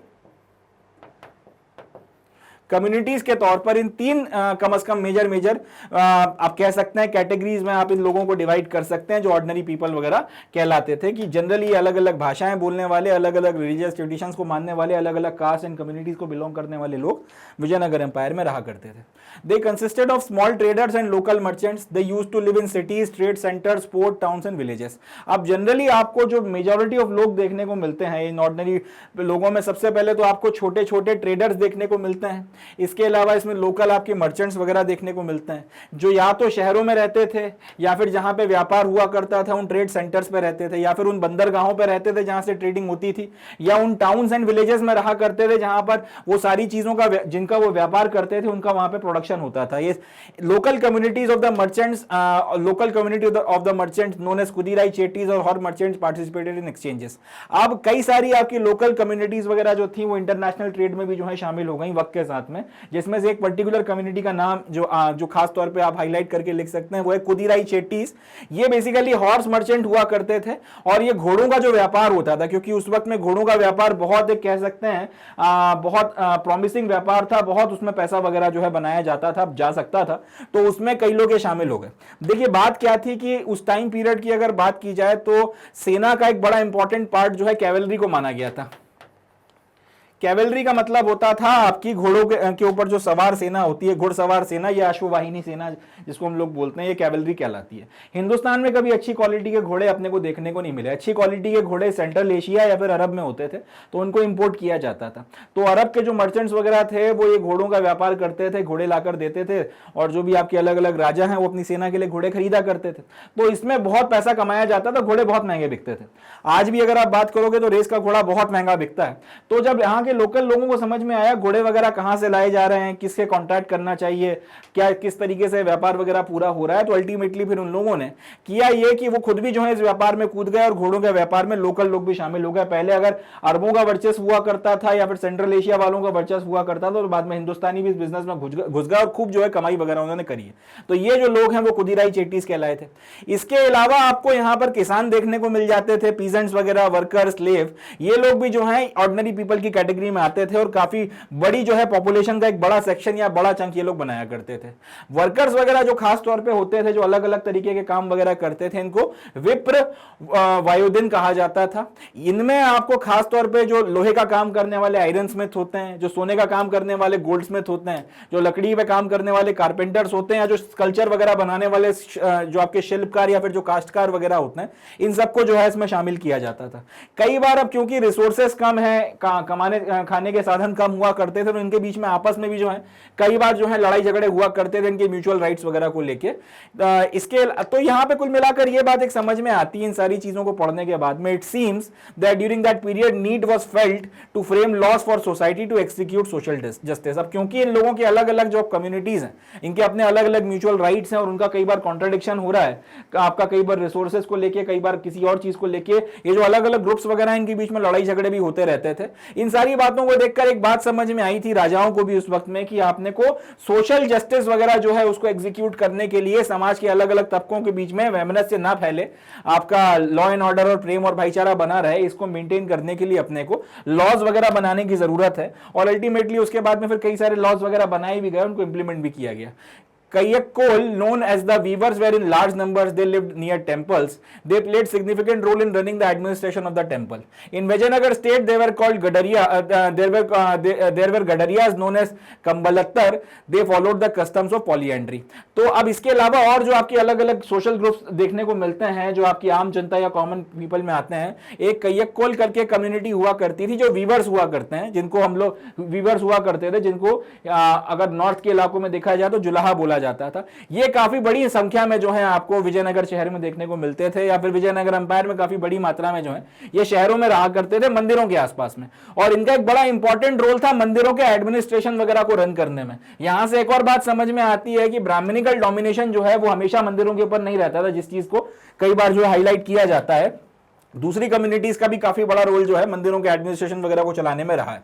इसके अलावा विजयनगर स्टेट में एक और कम्युनिटी रहा करती थी, गडरियाज वगैरह की, जिनको कंबलत्तर बोला जाता था। इन लोगों के बीच में पॉलीएंड्री का कस्टम वगैरह चलता था। पॉलीएंड्री क्या होती है, सेकंड चैप्टर में हम लोगों ने देखा है। इनकी एक बड़ी स्पेशल कैरेक्टरिस्टिक जो हुआ करती थी वो ये थी कि इसमें वाइफ हमेशा हस्बैंड से ज्यादा बड़ी हुआ करती थी। किन लोगों में ये सवाल एक आपका एमसीक्यू में पूछा जा सकता है, याद रखिएगा।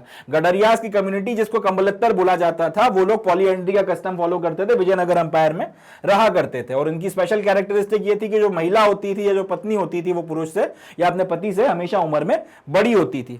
इसके अलावा कई सारे आपके ऑर्थोडॉक्स सेक्शंस भी आपको देखने को मिलते हैं, रिलीजियस पॉइंट ऑफ व्यू से या कस्टम्स एंड कल्चर्स के पॉइंट ऑफ व्यू से। कई सारे आपके ऑर्थोडॉक्स सेक्शंस भी हुआ करते थे विजयनगर अंपायर में, जैसे कि रेड्डीज वगैरह जो हैं, इनको ये एक ऑर्थोडॉक्स सेक्शन माना जाता था उस टाइम पीरियड में। ये जमीन वगैरह के ऊपर काफी वर्चस्व रखा करते थे।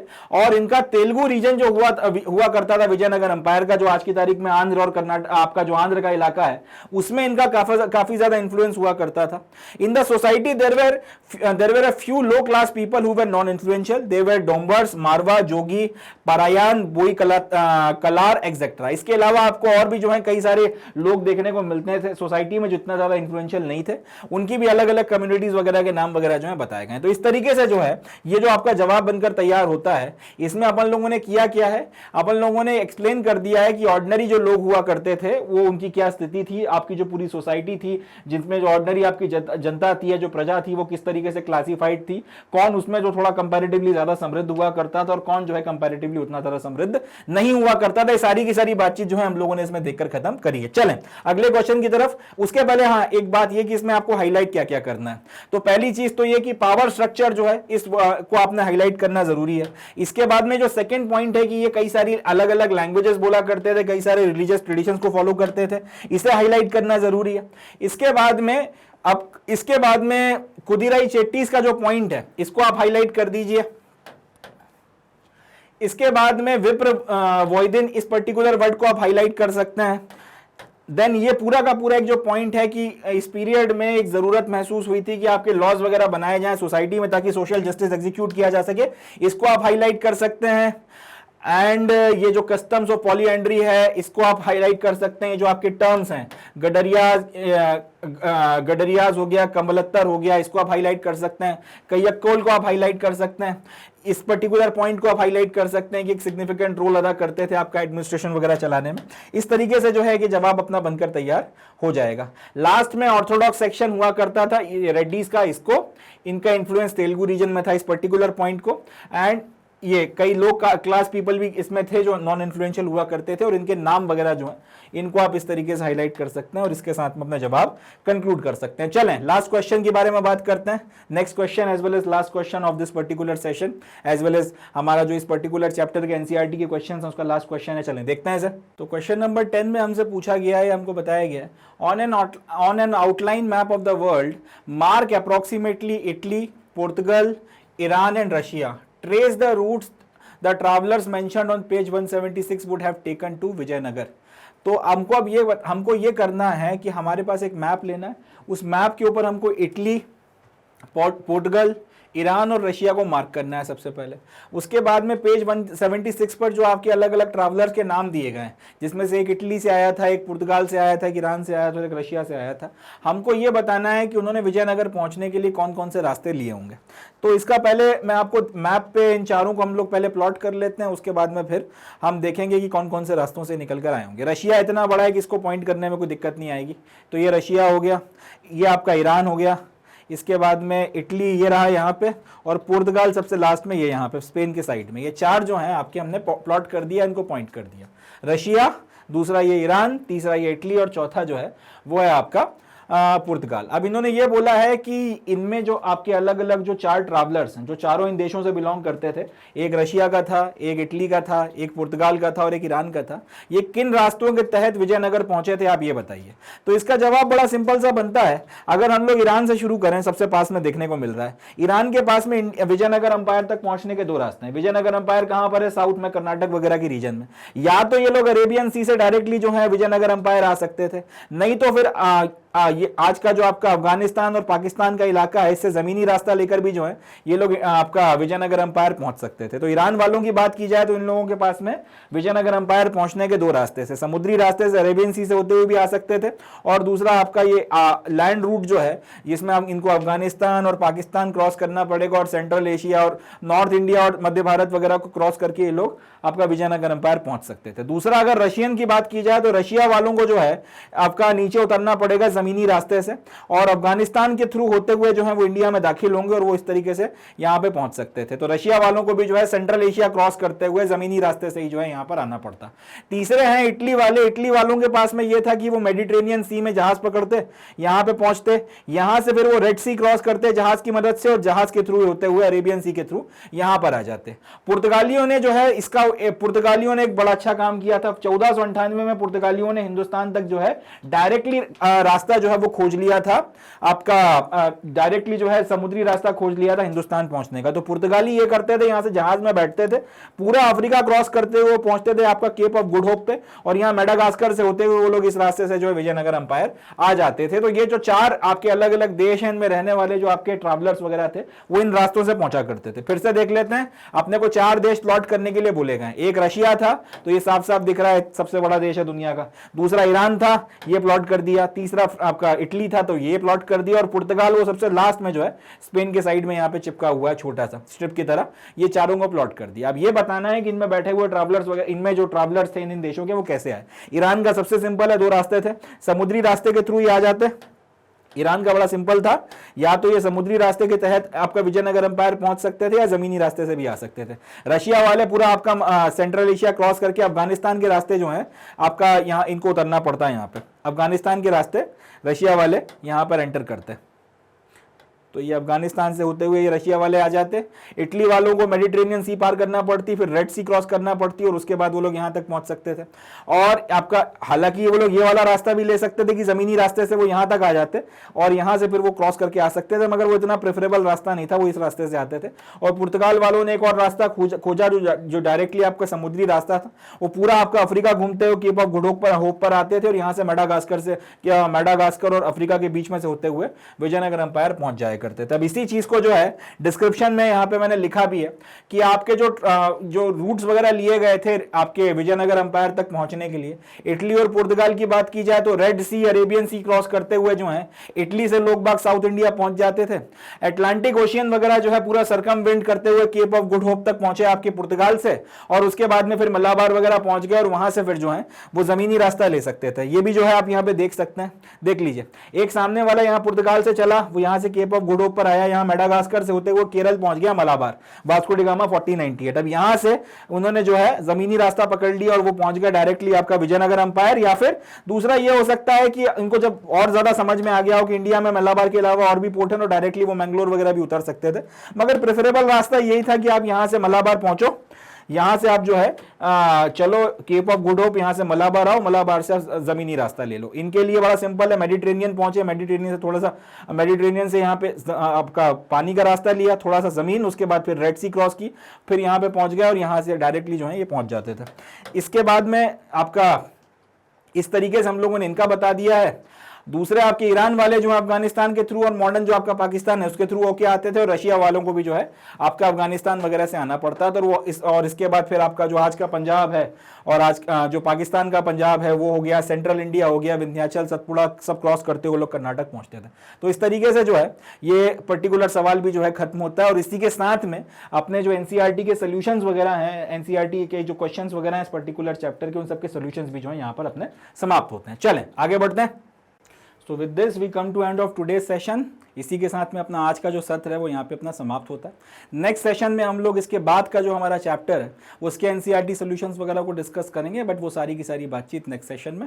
आज के लिए हम यहीं पर आपसे विदा लेते हैं। हालांकि विदा लेने के पहले आपको एक छोटी सी बात बताना है, जैसे कि सेशन की शुरुआत में आपसे कहा था कि मैग्नेट ब्रेन्स पर सारा का सारा जो अपना क्वालिटी एजुकेशनल कंटेंट है वो एक्सक्लूसिवली फ्री ऑफ कॉस्ट आपको अवेलेबल करवाया जाता है। तो नेक्स्ट क्वेश्चन आपके दिमाग में आएगा कि आप इसे एक्सेस कैसे कर सकते हैं। तो इसको एक्सेस करने के 3 तरीके हैं। एक, आप इसे हमारे यूट्यूब चैनल पर जाके सारा का सारा कंटेंट देख सकते हैं, सारी प्लेलिस्ट वहां पर डली हुई हैं, आप वहां पर इसको एक्सेस कर सकते हैं, सब कुछ एकदम एक्सक्लूसिवली फ्री ऑफ कॉस्ट है। दूसरा, आप इसे मैग्नेट ब्रेन्स की वेबसाइट पर एक्सेस कर सकते हैं, और तीसरा, आप इसे मैग्नेट ब्रेन्स का ऐप डाउनलोड कर भी देख सकते हैं, और तीसरा तरीका सबसे अच्छा तरीका। ये सारा का सारा कंटेंट आपके मोबाइल फोन की स्क्रीन पर भी चल जाएगा, आपके टैबलेट पर भी चल जाएगा और आपके पीसी पर भी चल जाएगा, तीनों पर जो है आप इसको एक्सेस कर सकते हैं। तो इस पर इसको देखें, और ये सारा का सारा जो क्वालिटी एजुकेशनल कंटेंट है, सीबीएसई का English medium, Hindi medium, UP board, Bihar board, NTSC, CET और बाकी सारे एग्जामिनेशन का कंटेंट आप एक्सेस करिए। इसके अलावा हम ये भी समझते हैं कि आपको नोट्स वगैरह की भी ज़रूरत पड़ेगी। एग्जामिनेशन वगैरह के वक्त पर आप पूरे के पूरे वीडियो सारे इकट्ठे नहीं देख सकते, आपको नोट्स की ज़रूरत पड़ेगी रिवीजन करने के लिए। तो उसकी भी व्यवस्था हमने करी है। आपको नोट जो है बुक्स के फॉर्म में और ई बुक्स के फॉर्म में, हार्ड कॉपी में और सॉफ्ट कॉपी में अवेलेबल करवाए जाते हैं। इनके भी लिंक्स आपको डिस्क्रिप्शन में दिए गए हैं, तो आप यहाँ से उनको भी एक्सेस कर सकते हैं। तो जितना हो सके इस वेंचर का उतना फ़ायदा उठाएं, जितना हो सके उससे अपनी एग्जामिनेशन की प्रिपरेशन को उतना ज़्यादा इनहांस करें, अच्छे से अच्छा परफॉर्म करें, बढ़िया से बढ़िया मार्क्स स्कोर करें, एंड सफलता और तरक्की के रास्ते पर आगे बढ़ते चले जाएं। इसी नोट पे I would be calling it the day and I would be concluding the session. Thank you, जय हिंद।